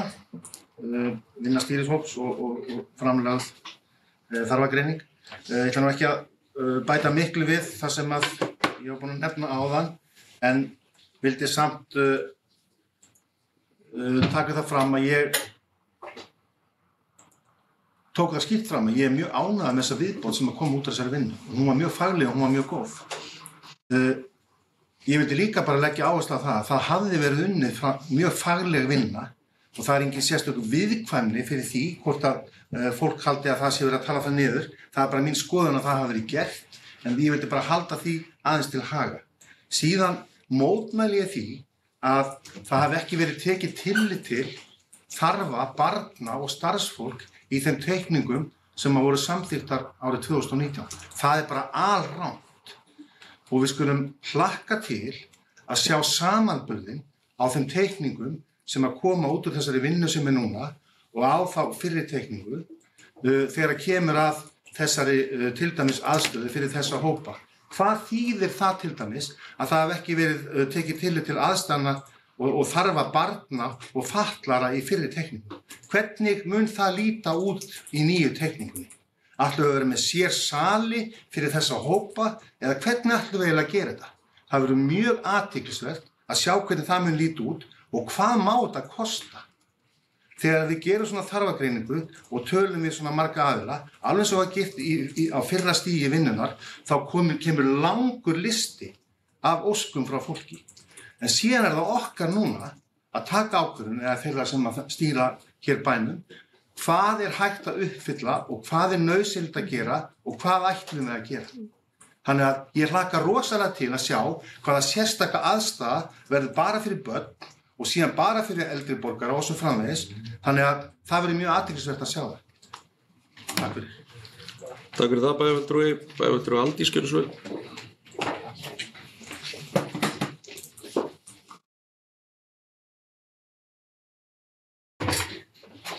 Já, takk fyrir forseti. Þú getur bara fulltrúar kemur upp undir sama máli. Mér langaði bara svona aðeins til þess að leggja orðið belg í þessu af því að það mætti skilja það á málflutningi einhverja að hér hefði ekki verið nóg að gert og framkvæmt. Ég vil benda á það að bara í þeim fundargerðum sem við höfum verið að staðfesta hérna úr bæjarráði og sé ég nú ekki betur að það sé allt á fullu hérna í framkvæmdum. Við fjárfestum fyrir 2,2 milljarða á síðasta ári og ég veit eiginlega ekki hvaða framkvæmdir sem við framkvæmdum á síðasta ári hefðu mátt bíða af því að við fórum líka í að byggja þjónustubyggingu. Þannig að ég vil líka bara svona aðeins minna á það að við erum að taka mjög stórar ákvarðanir í framkvæmdum og fjárfestingum fyrir þetta sveitarfélag og þessi umræða hér, hún hljómar svona í mínum eyrum eins og vaxtarverkir. Við erum auðvitað undir mikilli ágjöf og það mikil þörf á meira plássi. Og þegar Rúnar Bragi nefndi það að hann hefði flutt 4 sinnum og þetta svona svolítið eins og hann hefði flutt alltaf að því að þurfti alltaf stærra og stærra hús að því að hann eignast alltaf fleiri og fleiri börn. Við erum þar með þetta sveitafélag. Okkur bara að fjölga alveg rosalega mikið á sama tíma. Og fólk gerir mikla kröfur á þjónustu og umhverfi og umgjörð í sveitafélaginu sem það býr í. Þannig að það bara fullkomlega eðlilegt og það gott. Það gott að við gerum mikla kröfur og ég held að þessi vinna í rauninni, ég held hún eigi eftir að skila sér til framtíðar í betra húsi eða húsum af því að því sem hefur verið fleygt hér að fara að horfa á fleiri svæði held ég að sé líka bara mjög skynsamlegt. Kannski kominn tími að við horfum ennþá lengra fram í tímann. Kannski þessi bútasaums umræða út af því að við höfum einmitt ekki horft nægilega langt fram í tíma. Þannig að ég held að það sé ekkert hægt að vanda sig of mikið þegar kemur að svona málum og ekki nema að ekki þessa tegund af húsnæði. Af því að við erum líka að byggja skóla, við erum að laga skóla. Við erum að fara að byggja í samstarfi við ríkið hjúkrunarheimili. Þetta eru bara mannvirki sem við verðum að byggja. Og við þurfum að gera skýran greinarmun á þessu. Við veljum í rauninni ekki að byggja grunnskóla. Við verðum bara að gera það.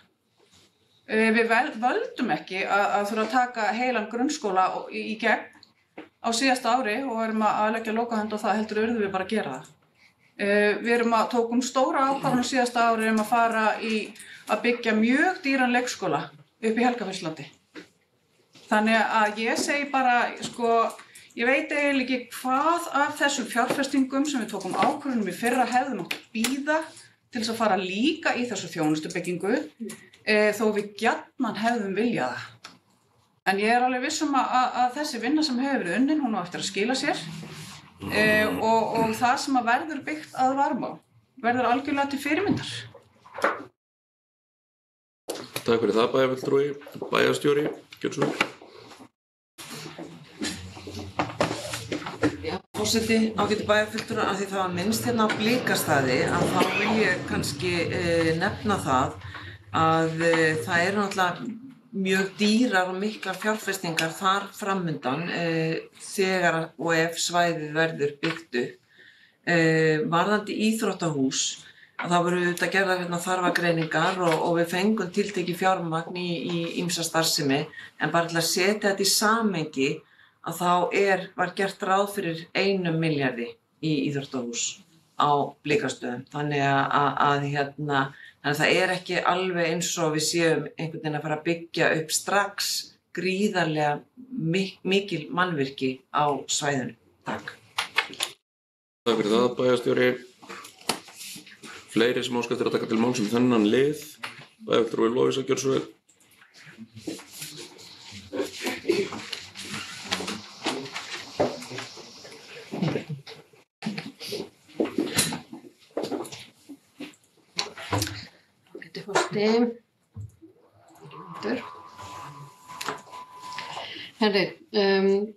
Já, ég þakka bæjarstjóra Reykjunu fyrir að minna okkur á það hvaða fjárhæð það var sem var eyrnamerkt í íþróttamannvirki á Blikastaðalandinu. Það skiptir máli og þó hún sé verðbætt þá vitum við það að þessi fjárhæð dugar skammt þegar það kemur að byggingu og opinberra bygginga. Það því miður bara þannig. Ég vil taka það fram að eins og við allavega höfum talað og hugsum, þá hugsum við ekki sérrými fyrir börn, sérrými fyrir fatlaða, sérrými fyrir heldur rými sem allir þessir hópar geta nýtt sér eftir því á hvaða tíma dags það er. Það að hafa raunverulega fjölnota byggingu eftir fremsta megni. Þannig að samfélagið allt fái notið. Og ég velti svona fyrir mér aðeins, hvað var nú í þessari efluskýrslu við hverja var talað þá? Þó mér finnst reyndar svolítið leiðilegt að vera í fortíðinni, en bara ákvað að fletta því þar að leiðandi upp við hverja var talað og þegar sú skýrsla var unnin og þeir hagaðilar sem eru nefndir þar starfsfólk íþróttamiðstöðvarinnar, aðalstjórn félagsins og formenn deilda og starfsmenn íþróttafélagsins. Þannig að allir hinir sem að við töluðum við núna voru ekki með í þeirri vinnu. Og ég held að það sé ástæðan fyrir því að við sjáum skýrar núna. Hvað það sem allir íbúarnir vilja sjá? Foreldrar, börn og síðan sko iðkendur sem að ekki teljast lengur vera börn. Við getum sagt sem svo. Og þetta allt saman mjög metnaðarfullt. Auðvitað getum við ekki uppfyllt ítrustu óskir allra, það held ég að liggi algjörlega fyrir. Við erum ekki að fara að byggja einhverja byggingu sem að bara jafnast á við þjóðarhöll. Ég held að það sé til of mikils mælst af 13.000 manna bæjarfélagi. En við munum allavega gera okkar besta til þess að vinna úr þessu þannig að við fáum byggingu til framtíðar. Það annað sem að kom fram og var ekki litið til síðast, það aðgengið að sundlauginni og sundlaugaklefarnir sem eitthvað sem við tókum undir núna. Það vita það allir sem fara í sund og varma og að þeir klefar eru bæði óaðgengilegir og uppfylla engan veginn nútíma kröfur. Það ekki aðgengi fyrir fatlaða, það ekki sérklefar og svo framvegis.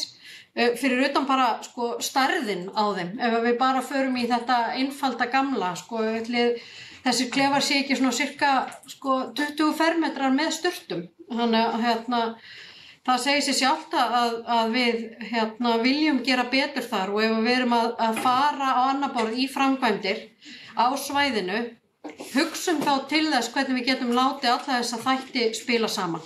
Bæði það sem við þurfum að gera, það sem við þurfum að uppfylla í dag og svo það sem að við sjáum fram á að á næstu árum, áratugum jafnvel, við getum komist upp með.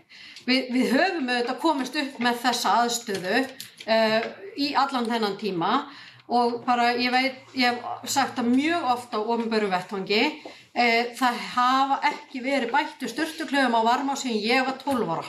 Þegar að nýju klefarnir sem þá voru fyrir framan íþróttahús það sem heitir í dag Salur 3 var þá eini íþróttasalurinn. Og svona ég nú bara orðin gömul að þó svo að ég líti út fyrir að vera 25, þá eru aðeins fleiri ár síðan ég var 12 ára. Örlítið fleiri ár. Það láta ógetið hversu mörg. En það var líka við viljum hafa íþróttafélagið okkar sýnilegra. Við höfum fengið skýra ósk það að hafa íþróttafélagið svona í frontinn sem að ég myndi gjarnan vilja sjá þessa vinnu skila. Svo vil ég taka bara hjartanlega undir með bæjarfulltrúa Aldísi að þau verkefni sem við höfum verið að takast á við frá því að við tókum við í júní 2022 bara algjör endurbygging á jarðhæðinni Kvíslaskóla. Gríðarlega stórt verkefni sem að við bara svona fengum í fangið. Það þessi leikskóli sem við erum með sem að við þurfum bara, við völdum ekki staðsetninguna svo við fyrir nú kannski ekki nánar út í það en það bara verkefni sem að ég held að flestir forgangsraði umfram þessa byggingu á íþróttasvæðinu þó svo að við viljum að sjálfsögðu fá flotta byggingu. Þannig að mikill vill meir en við verðum að taka það í þeim skrefum sem við ráðum við. Það mjög mikilvægt að skoða fjárhagsþáttinn samhliða skipulagningunni. Við erum bara ekki á þeim stað að við viljum bara horfa á hvað getum við tekið mikið í lán. Við sjáum það núna hversu gríðarlega kostnaðarsamt það fyrir bæjarfélagið að vera með mikið að lánum. Það bara eins og bæjarstjóri kom inn á í sinni ræðu, við hefðum verið með allt aðrar afkomutölur ef við værum ekki með þessi verðtryggðu lán. Þannig að tökum höndum saman, vinnum vel að þessu og vinnum þetta til framtíðar. Takk. Takk fyrir það, bæjarfulltrúi. Fleiri sem óska eftir að taka til máls þennan lið? Svo tel ég ekki vera, en fundargerð 1622. Fundar bæjarráðs opin fyrir umræðu að öðru leyti en því sem þegar hefur verið rætt. En enginn kveður sér hljóðs aðra liði hennar, þannig að við tökum þessa fundargerð til afgreiðslu og ég bið bæjarfulltrúa að geta staðfest fundargerð 1622. Fundar bæjarráðs að gefa merki og ég til 11 hendur. Takk fyrir það.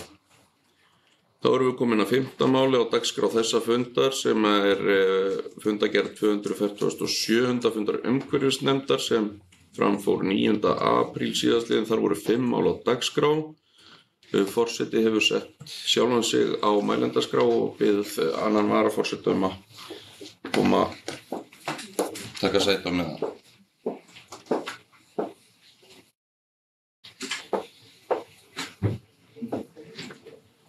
Forseti, ágætu bæjarfulltrúar, ég kem hér upp undir máli 5.2, leikvellir í Mosfellsbæ.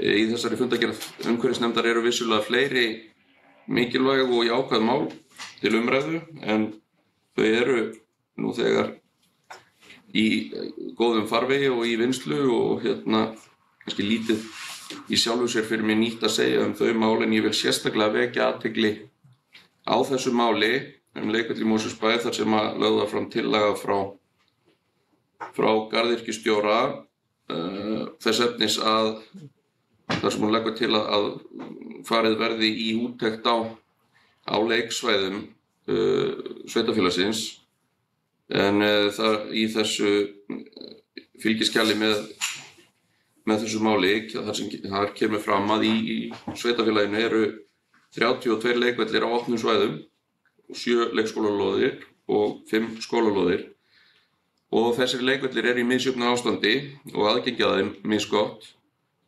Og þrátt fyrir að vera á hverju ári skoðaðir á þar til bærum aðilum ásamt sem og starfsfólki umhverfissviðs og ástand metið, að þá er mikilvægt að fylgja þróun og kröfum sem gerðar eru bara af samfélaginu og samfélagsþróun til slíkra svæða.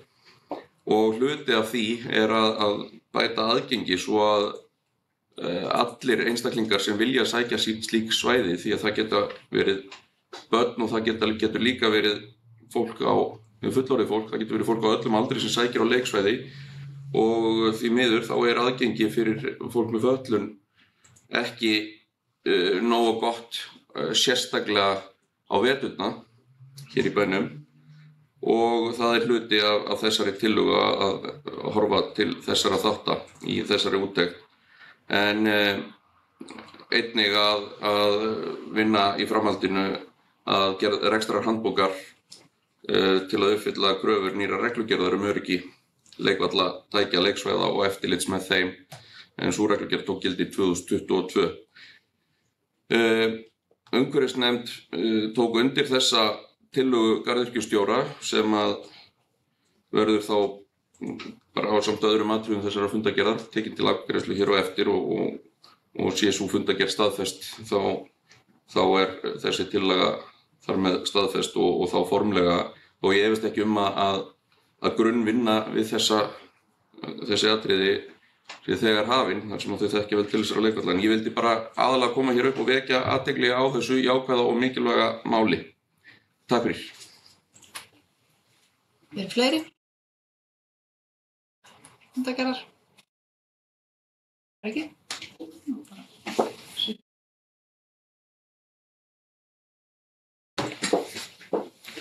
Takk fyrir, varaforseti.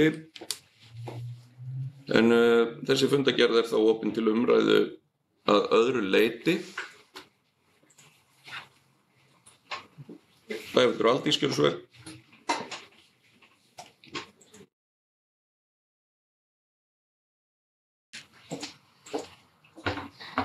Koma hérna upp undir máli 5.3.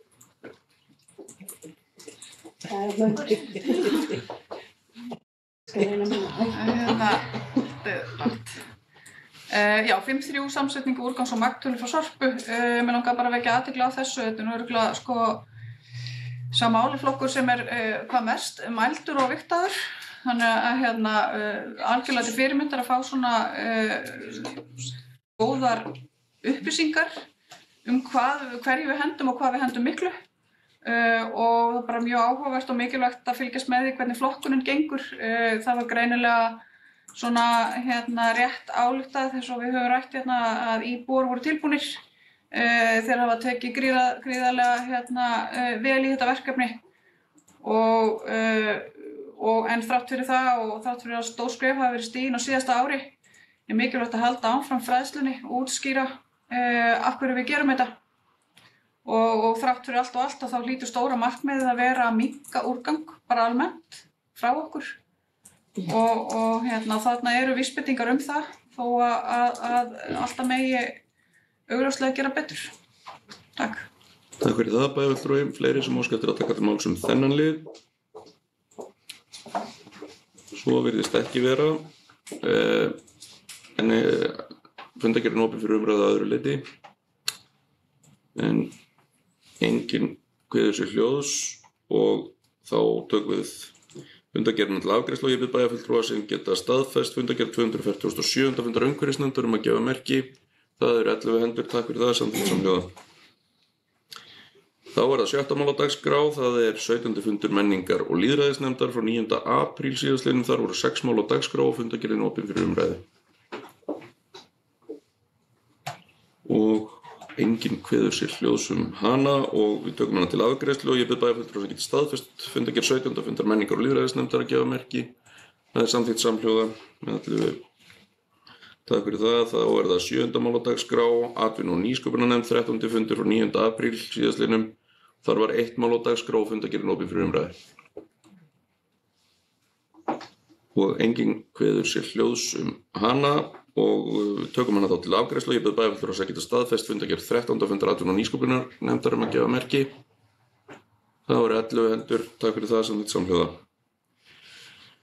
Þá er það 8. mál á dagskrá sem er 609. fundur skipulagsnefndar Mosfellsbæjar frá 12. apríl síðastliðnum og þar voru 13 mál á dagskrá og fundargerðin opin fyrir umræðu. Enginn kveður sér hljóðs hana og þá tökum við hana til afgreiðslu. Ég bið bæjarfulltrúa að geta staðfest fundargerð 609. fundar skipulagsnefndar að gefa merki. Það eru 11 hendur, takk fyrir það, samþykkt samhljóða. Og 9. mál á dagskrá er fundargerð 19. fundar velferðarnefndar Mosfellsbæjar frá 16. apríl síðastliðnum og þar voru 6 mál á dagskrá og fundargerðin opin fyrir umræðu og bæjarfulltrúi Ólafur Ingi gjörðu svo vel.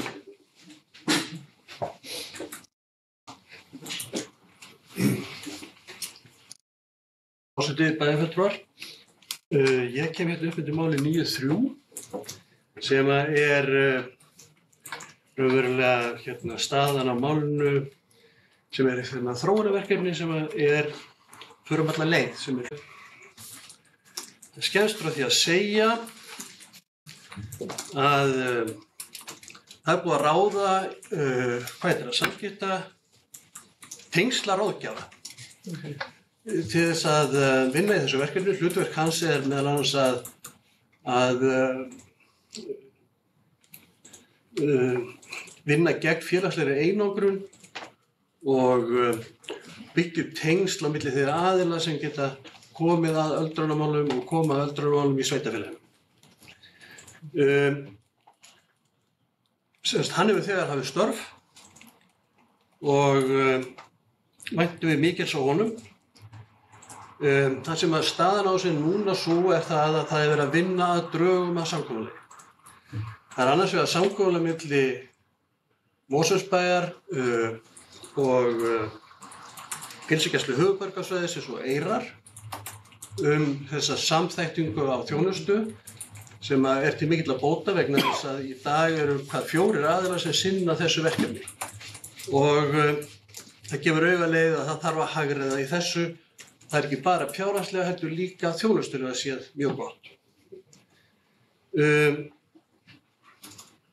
Síðan verður gerður nýr samningur við Eyr heimaþjónustuna Sá samningur sem nú í gildi frá 2006, löngu tímabært að uppfæra hann og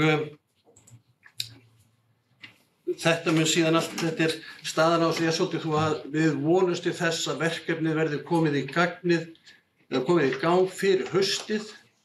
Það er að segja að það er náttúrulega líður sumarið, það gerist ekki mikið við þann tíma, en við getum farið á fulla ferð strax eftir sumarið.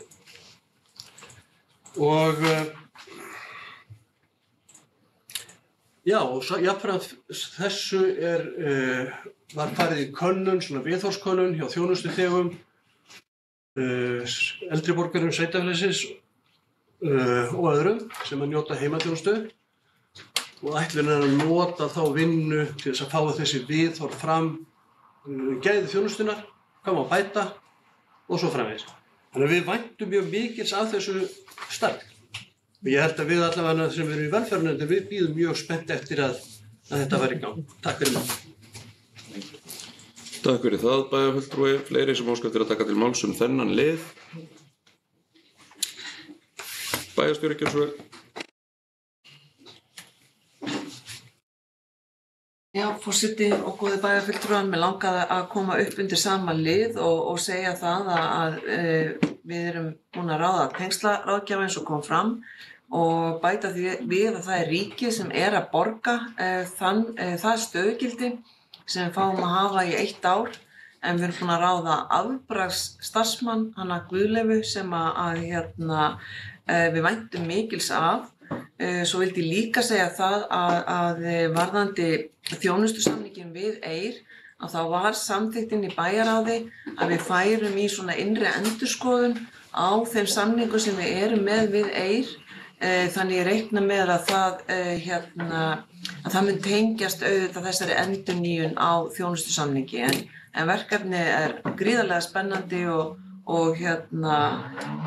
vonandi eitthvað sem að við fáum að halda til dæmis þessum tengslaráðgjafa og síðan á að koma ennfremur stöðugildi vegna endurhæfingar í heimahúsi sem að heilbrigðisráðuneyti ætlar líka að borga, sem að verður alveg frábært fyrir þetta svæði, þannig að það var til mikils að vinna að fá inni í þessu verkefni. Takk. Takk fyrir það, bæjarstjóri. Fleiri sem óska eftir að taka til máls þennan lið. Svo virðist ekki vera, en fundargerðin opin fyrir umræðu að öðru leyti. Bæjarfulltrúi Rúna Bragi, gjörðu svo vel.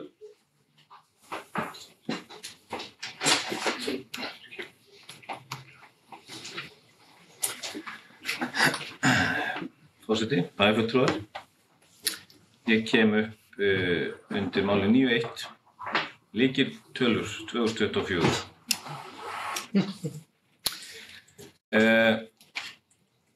Af hverju kem ég upp undir þessu máli? Jú, þetta eru þetta frábæra tölur innan gæsalappa sem við erum að fá að fylgjast með. Og við tölum ekki of sjaldan þetta, eða kannski tölum við of sjaldan þessar tölur hér á þessu fundi. Þetta er farið yfir þetta á nefndarfundinum, en hér svo gott tól og tæki fyrir okkur að sjá breytingar milli ára, og ég ætla ekkert að fara út í sérstakar tölur. Það er auðvitað ánægjulegt að við erum með formann nefndarinnar í salnum, en það ég veit ekki hvort það var umræðan var á fundunum, hvort það væri einhver teikn á lofti. Auðvitað erum við, jú, það er að fjölga í sveitarfélaginu, en erum við á réttri leið? Erum við, ég veit ekki, hvernig erum við staðsett varðandi þetta? Kannski bara, ef að ég mætti koma með spurningu til formannsins, bara svona létt, kannski aðeins varðandi þessar lykiltölur, því að sjáum við sjáum aukningu, við sjáum minnkun og svo framvegis, en vonandi erum við bara öll í góðum málum, en ég held að við tölum aldrei of sjaldan þessar tölur. Og ef að bæjarfulltrúi Ólafur Ingi væri til í að aðeins segja mér aðeins meira, ef ég mætti. Takk. Takk fyrir það, bæjarfulltrúi. Bæjarfulltrúi Ólafur Ingi, gjörðu svo vel.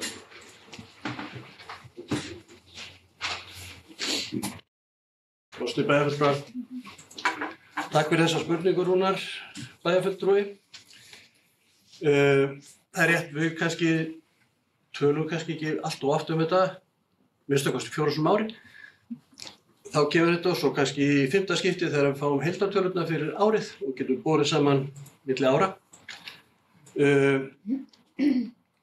Það er margt hægt að nýta þessar tölur og ástæðan fyrir því að þetta var að byrja að taka fram á sínum tíma var þetta komið frá COVID eins og bæjarfulltrúi Rúnar mann vel, en það var hann þá formaður fjölskyldunefndar og við höfum að nota þetta náttúrulega sem mælaborð með öðru. Við höfum að sjá ýmsar breytingar sem að geta komið fram. Sumt eru vegna fámennis kannski, getum við sagt að sundu vera sveiflurnar svolítið stórar og svo jafnast það niður. Þannig að það kannski er skoðað yfir lengri tíma, en það er alltaf vísbendingar.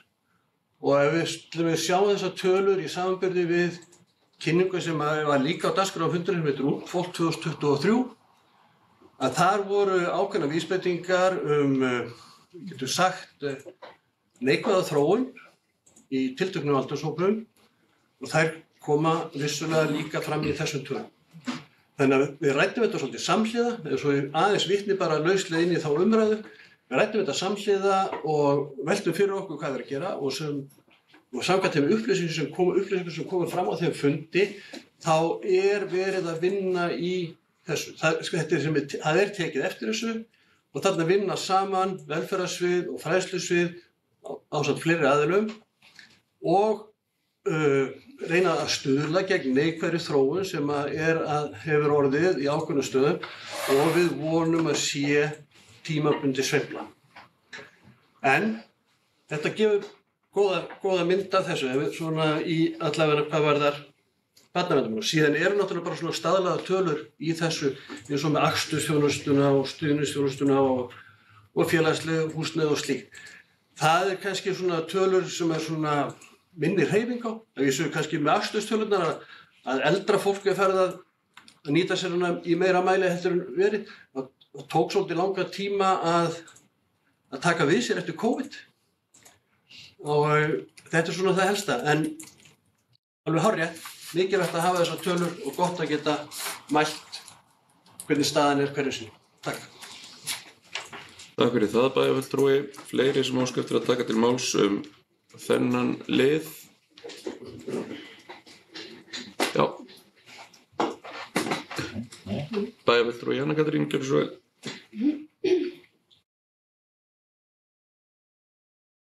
Forseti, bæjarfulltrúar, kemur upp undir sama máli, lykiltölur velferðarsviðs, fyrsta ársfjórðungi, 24. Mér langaði líka bara að minnast á það að kerfið er að virka, tölurnar að sýna okkur það að tilkynningunum þeim fjölgar, eins og fólk er að nýta sér að það er tilkynning í auknum mæli. Þannig að mér langaði bara að benda á það líka í þessu samhengi. Takk. Takk fyrir það, bæjarfulltrúi. Fleiri sem óska eftir að taka til máls þennan lið. Lykiltölur. Bæjarfulltrúi Rúnar Bragi, gjörðu svo vel.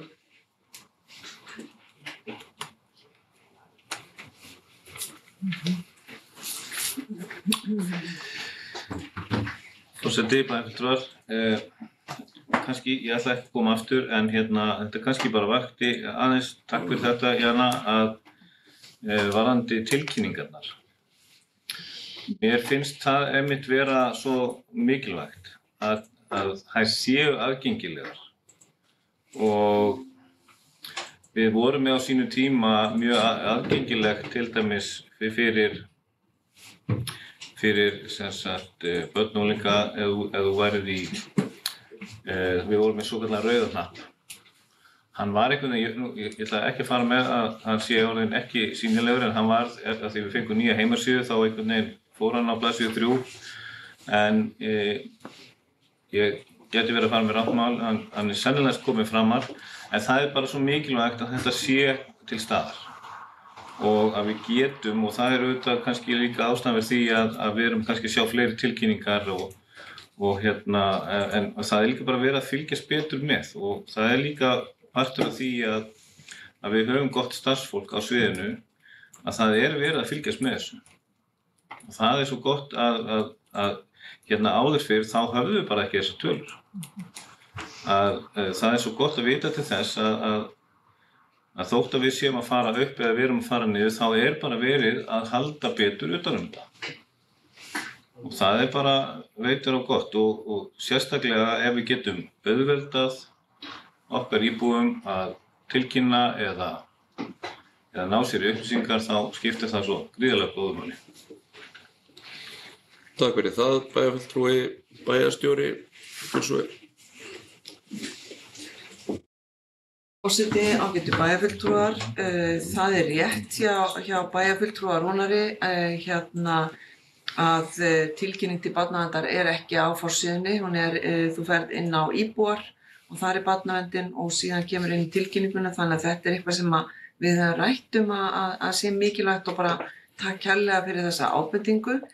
Nú varðandi lykiltölurnar sem eru mjög gott að fá þær, við erum að uppfæra mælaborð og viljum nýta þessar lykiltölur miklu betur og fá sem sagt með reglulegum hætti. Eins og það sem að lykiltölurnar þær gefa okkur auðvitað fjölgun í fjárhagsaðstoð og annað og tilkynningar, en það gefa okkur ekki mynd af það sem vantar líka samanburður svo við fjárhagsáætlun. Þannig að vegna þess að þegar við ákveðum fjárhagsáætlun að fjölga NPA-samningum þá mjög eðlilegt að það hækki helming í útgjöldum til NPA.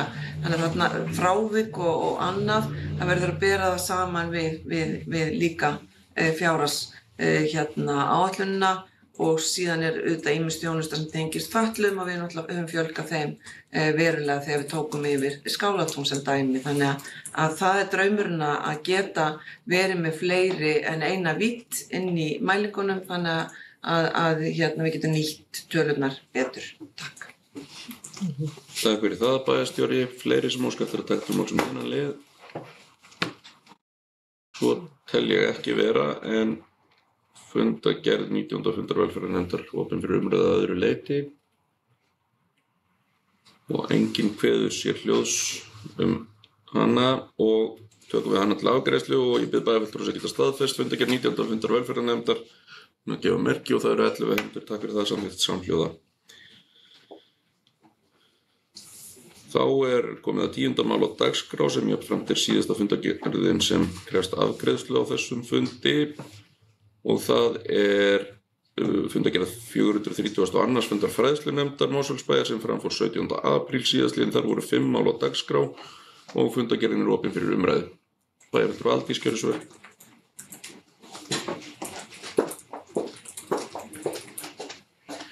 Takk fyrir, forseti. Ágætu bæjarfulltrúar, kemur upp undir máli 10.1, endurnýjun skólalóða. Við fórum á stað á síðasta ári að skoða skólalóðirnar hérna í bænum, svona með það í huga að endurnýja þær, sem náttúrulega dálítið stórt verkefni og það svona, við vorum byrjuð að hluta til niður í Varmá, þannig að það var bara haldið áfram með það verkefni og gaman að sjá þær í fullum gangi. Staðan í Lágafellsskóla var aðeins önnur. En þar var foreldrafélagið þegar byrjað að skoða málin og hafði fengið til sín ráðgjafa í þeim tilgangi.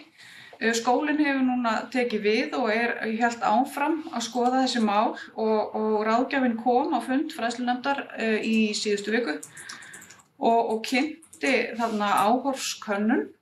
Og ég vildi bara benda ykkur á þessar miklu og góðu upplýsingar hans niðurstöður og hvað það skiptir miklu máli þegar svona lóðir eru hannaðar að það sé tekið tillit til notenda og svæðisins og öryggismála og ýmislegt annað þarna svona sem hefur greinilega betur mátt fara. Og það sem að mér fannst svona áhugavert var í rauninni að horfa á þetta svona aðeins út frá öryggismálunum.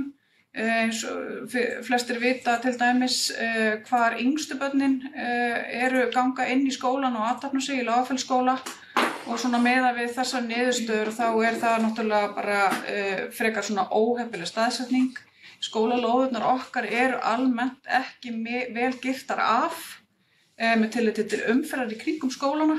þá bæði við hérna í Lágafellsskóla og Varmárskóla, þannig að það er svona eitt og annað í þessari skoðun sem vekur bara athygli og þetta er bara alveg ótrúlega góð vinna sem á að halda áfram með og hérna skólastjórinn ætlar að nýta tækifærið og kalla til skólaþings þar sem að nemendur koma að málinu þannig að það verður haldið áfram að undirbúa og skoða áður en verður farið að framkvæma sem er svo hérna afskaplega mikilvægt og hérna þarna var spannst bara mjög góð umræða bæði öryggismál og annað og einnig finnst mér líka bara tilefni til þess að þakka foreldrum fyrir þeirra árvekni og að svona í rauninni fara í þessa vinnu að hérna benda bæjarfélaginu á hvað betur má fara og við erum svo sannarlega að taka þá við því kefli og halda áfram í vinnunni. Þannig að vonandi verða einhverjar framkvæmdir á þessu kjörtímabili. Þetta tekur allt alveg ógurlega langan tíma og en boltinn er sannarlega búinn að vera hjá skólanum í vetur. Takk fyrir það, bæjarfulltrúi. Fleiri sem óska eftir að taka til máls þennan lið. Svo virðist ekki vera, en fundargerðin opin fyrir umræðu að öðru leyti. Bæjarfulltrúi Aldís, gjörðu svo vel. Takk fyrir forseti. Ég ætla örstutt líka benda ykkur á í máli 10.4, úthlutun leikskólaplássa, að öllum börnum sem verða 12 mánaða eða eldri 1. ágúst á þessu ári og voru búin að sækja leikskólapláss fyrir 1. mars hafa verið búið pláss. Þannig að við erum bara í stóra samhenginu, bara afskaplega góðum málum þegar kemur að úthlutun leikskólaplássa og samkvæmt upplýsingum frá okkar besta fólki í þessum málaflokki að þá vorum við fyrsta sveitarfélagi sem fór á stað með úthluta leikskólaplássum þetta árið og þau hafa líka verið að taka skref til þess að svona bæta úr upplýsingagjöf til foreldra, sérstaklega foreldra barna sem eru fædd á síðasta ári.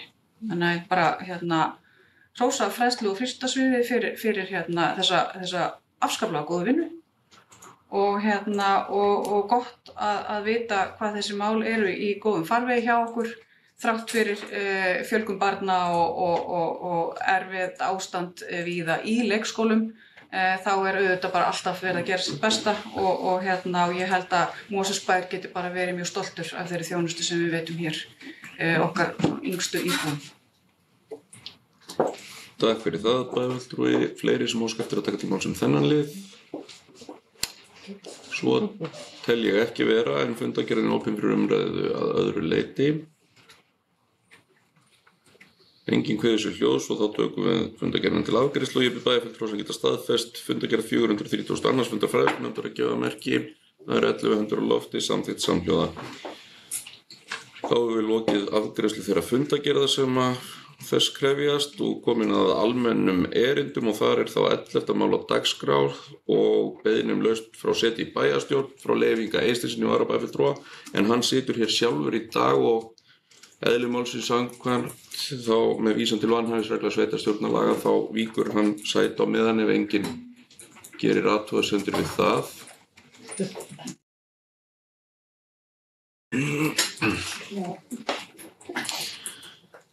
En fyrir fundinum liggur erindi frá Leifi Inga Eysteinssyni lausn frá setu sem varamaður í bæjarstjórn, aðalmaður í fræðslunefnd og varamaður í menningar- og lýðræðisnefnd vegna flutnings úr sveitarfélaginu vegna fyrirhugaðs náms erlendis frá og með 18. maí 2024. Og ég bið þá bæjarfulltrúa sem að samþykkja þessa lausnarbeiðni eins og næstum að gefa merki. Og það eru 10 hendur og þá bið ég að varabæjarfulltrúi þá að koma í salinn aftur. Og ég vil áður en við förum í næsta lið, þrátt fyrir að þar sem að lausnarbeiðnin gildir frá 18. maí næstkomandi, þá er enn möguleiki á að hann eigi eftir að koma hér inn á bæjarstjórnarfund, en forseti telur sig geta talað fyrir hönd bæjarstjórnar allrar þegar varabæjarfulltrúanum eru færðar þakkir fyrir samstarfið og árnaðar óskir í þeim verkefnum sem framundan eru. Þá er það 12. mál á dagskrá, forsetakosningar 2024, kjörstaður og fjöldi kjördeilda og þar eru, ég vitlaus að glugga hérna, fyrir fundinum liggur tillaga að kjörstaður í Mosfellsbæ vegna forsetakosninga sem framfara 1. júní næstkomandi verði í Lágafellsskóla í 8 kjördeildum. Já, það er opið fyrir umræður ef einhver óskar eftir að taka til máls. Svo virðist ekki vera og þá legg ég þessa tillögu fjölda kjördeilda og staðsetningu kjörstaðar til atkvæði og bið bæjarfulltrúa sem samþykkja tillöguna eins og að gefa merki. Það eru 11 hendur, tillagan samþykkt samhljóða. Og þá er það 13. liður sem einnig fjallar forsetakosningar 2024, það er kosning í undirkjörstjórnir og þar eru tillögur þar sem að lagt er til að í undirkjörstjórnir við forsetakosningar þann 1. júní 2024 verði kjörnir 24 einstaklingar sem aðalfulltrúar og 24 einstaklingar til vara og einnig er tillaga þar sem lagt er til að bæjarstjórn veiti bæjarráði umboð til að kjósa fulltrúa í undirkjörstjórnir vegna forfalla þeirra fulltrúa sem kjörnir verða eftir því sem þörf krefur fram að kjördegi þann 1. júní næstkomandi.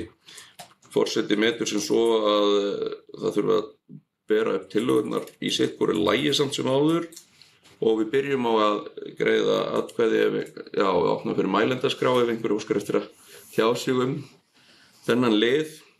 En forseti telur svo ekki vera og þá tökum við fyrir tillöguna kosningu þessara 24 einstaklinga sem aðalfulltrúa og 24 einstaklinga til vara með vísan til fylgiskjals með málinu með lista yfir þessa einstaklinga og bið bæjarfulltrúa sem samþykkja þessar tilnefningar eins og að gefa merki. Það eru 11 hendur, samþykkt samhljóða og þá ber ég upp tillögu þar sem bæjarstjórn veiti bæjarráði umboð til að kjósa fulltrúa í undirkjörstjórnir vegna forfalla fram að kjördegi og bið bæjarfulltrúa sem samþykja þá tillögu eins og að gefa merki. Það eru 11 hendur á lofti og samþykkt samhljóða. Takk fyrir það og þá er það, þá erum við komin að 14. mál á dagskrá.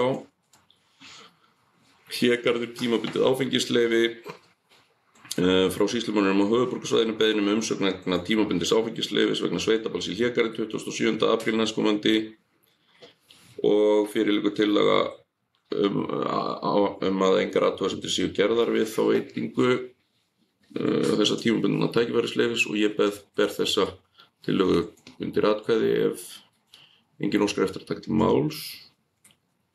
Svo virðist ekki vera og þá bið ég bæjarfulltrúa sem samþykkja að gera ekki athugasemd við þessa umsókn. Gefa merki þar 11 hendur, takk fyrir samþykkt samhljóða. Og þá höfum við lokið afgreiðslu á öllum málum sem afgreiðslu krefjast á fundinum og komin að fundagerðum til kynningar. Það er þá 15. mál á dagskrá, fundagerð 259. Fundastjórn og slökkviliðs höfuðborgarsvæðisins sem framfór 15. mars. Síðastliðin þar voru 5 mál á dagskrá og fundagerðin opin fyrir umræðu og enginn kveður sér hljóðs og fundagerðin því lögð fram. Þá er það 16. mál á dagskrá sem fundagerð 495. fundarstjórnarsorpu frá 19. mars 2024. Það voru 2 mál á dagskrá og fundagerðin opin fyrir umræðu og enginn kveður sér hljóðs þessa fundagerð og fundagerðin því lögð fram. Þá er það 17. mál á dagskrá sem er fundagerð 497. fundarstjórnarsorpu frá 9. apríl síðastliðnum. Þar voru 9 mál á dagskrá og fundagerðin opin fyrir umræðu. Það er fulltrúi Aldís gjörðu svo vel.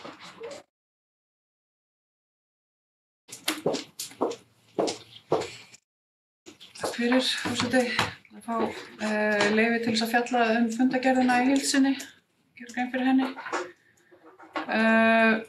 Þetta er bara byrjaði að vekja athygli bæjarfulltrúa á þéttum fylgigagnapakka sem fylgir með þessari fundagerð.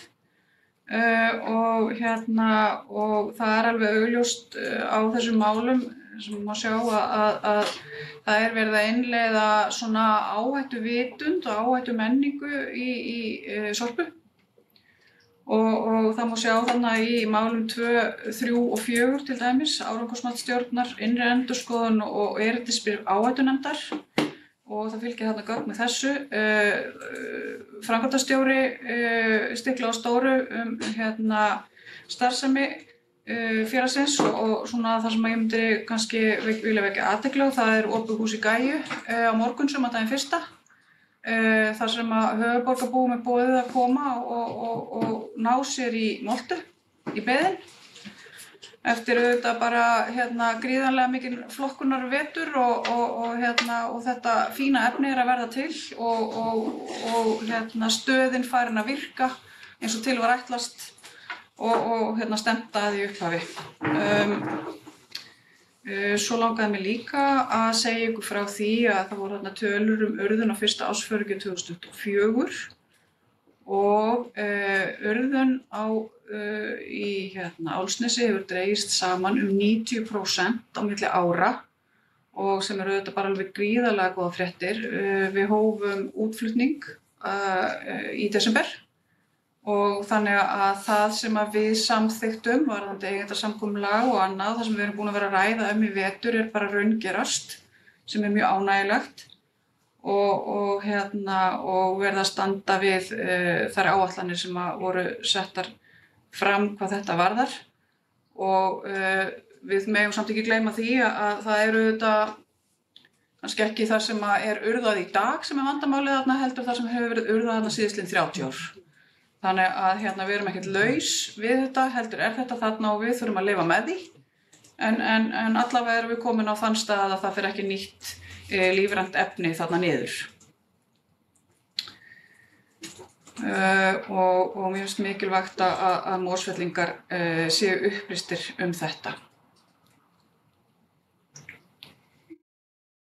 En það sem að stærstu málin sem verið að ræða núna á vettvangi Sorpu, það þetta ESA-mál sem ég hef aðeins nefnt og það mjög góð samantekt á því máli í fylgigögnunum og þetta mikilvægt mál og á eftir að koma aftur inn á borð hjá okkur og allt sem bendir til þess að það muni þurfa að breyta rekstrarfyrirkomulagi Sorpu fljótlega. Og markmiðið að vera svona fyrir sumarfrí komið með einhvers konar tillögur í þessu máli. Svo langaði mig líka til að nefna þessa skýrslu sem var gefin út í síðustu viku uppbyggingu á hátæknibrennslu. Sérfræðingum var falið að meta 2 kosti í uppbyggingu á brennslu, að byggja 2 brennslur á Íslandi eða 1. Niðurstaðan sýnist mér sú að það hagkvæmara að byggja 1. Og það var verið að kynna þessa skýrslu og kynningaráætlunin nýhafin í rauninni en það skiptir miklu máli að kjörnir fulltrúar á höfuðborgarsvæðinu setji sig vel inn í þetta mál af því að það okkar að taka ákvörðun framhaldið og hvernig þetta á að vera. Ísland áratugum á eftir þegar kemur að meðhöndlun úrgangs og við þurfum bæði að setja okkur vel inn í málum og vera tilbúin til þess að taka ákvarðanir. Við þurfum líka að forðast það að endurtaka mistök fortíðarinnar þegar kemur að þessari ákvarðanatöku og enda verða að skoða ýmsar leiðir þegar kemur að fjármögnun og umgjörð. Ég held að þetta sé svona það helsta sem ég ætlaði að nefna en auðvitað ef það spurningar, gjörðu svo vel. Takk fyrir það, bæjarfulltrúi, fleiri sem óska eftir að taka til máls þetta. Svo tel ég ekki vera og fundargerðin því lögð fram. Þá það 18. mál á dagskrá sem fundargerð 47. eigendafundar Sorpu frá 8. apríl síðastliðnum. Þar voru 3 mál á dagskrá og fundargerðin opin fyrir umræðu. Og enginn kveður sér hljóðs þá fundargerð og fundargerðin lögð fram. 19. mál á dagskrá fundargerð 577. 5. fundar Samtaka sveitarfélaga á höfuðborgarsvæðinu frá 8. apríl 2024. Það voru 12 mál á dagskrá og fundargerðin opin fyrir umræðu. Og enginn kveður sér hljóðs og fundargerðin því lögð fram. Og þá það 20. mál á dagskrá þessa fundar sem fundargerð 127. fundar svæðisskipulagsnefndar höfuðborgarsvæðisins. Fundurinn fór fram 12. apríl síðastliðinn og þar voru 8 mál á dagskrá. Fundargerðin opin fyrir umræðu. Enginn kveður sér hljóðs þá fundargerð og fundargerðin því lögð fram. Ekki eru fleiri mál á dagskrá þessa fundar. Ég þakka fyrir fundinn. Næsti fundur bæjarstjórnar Mosfellsbæjar fer fram miðvikudaginn 8. maí næstkomandi klukkan 16:30. Til fundarins verður boðað með dagskrá. Ég segi fundi slitið klukkan 18:50.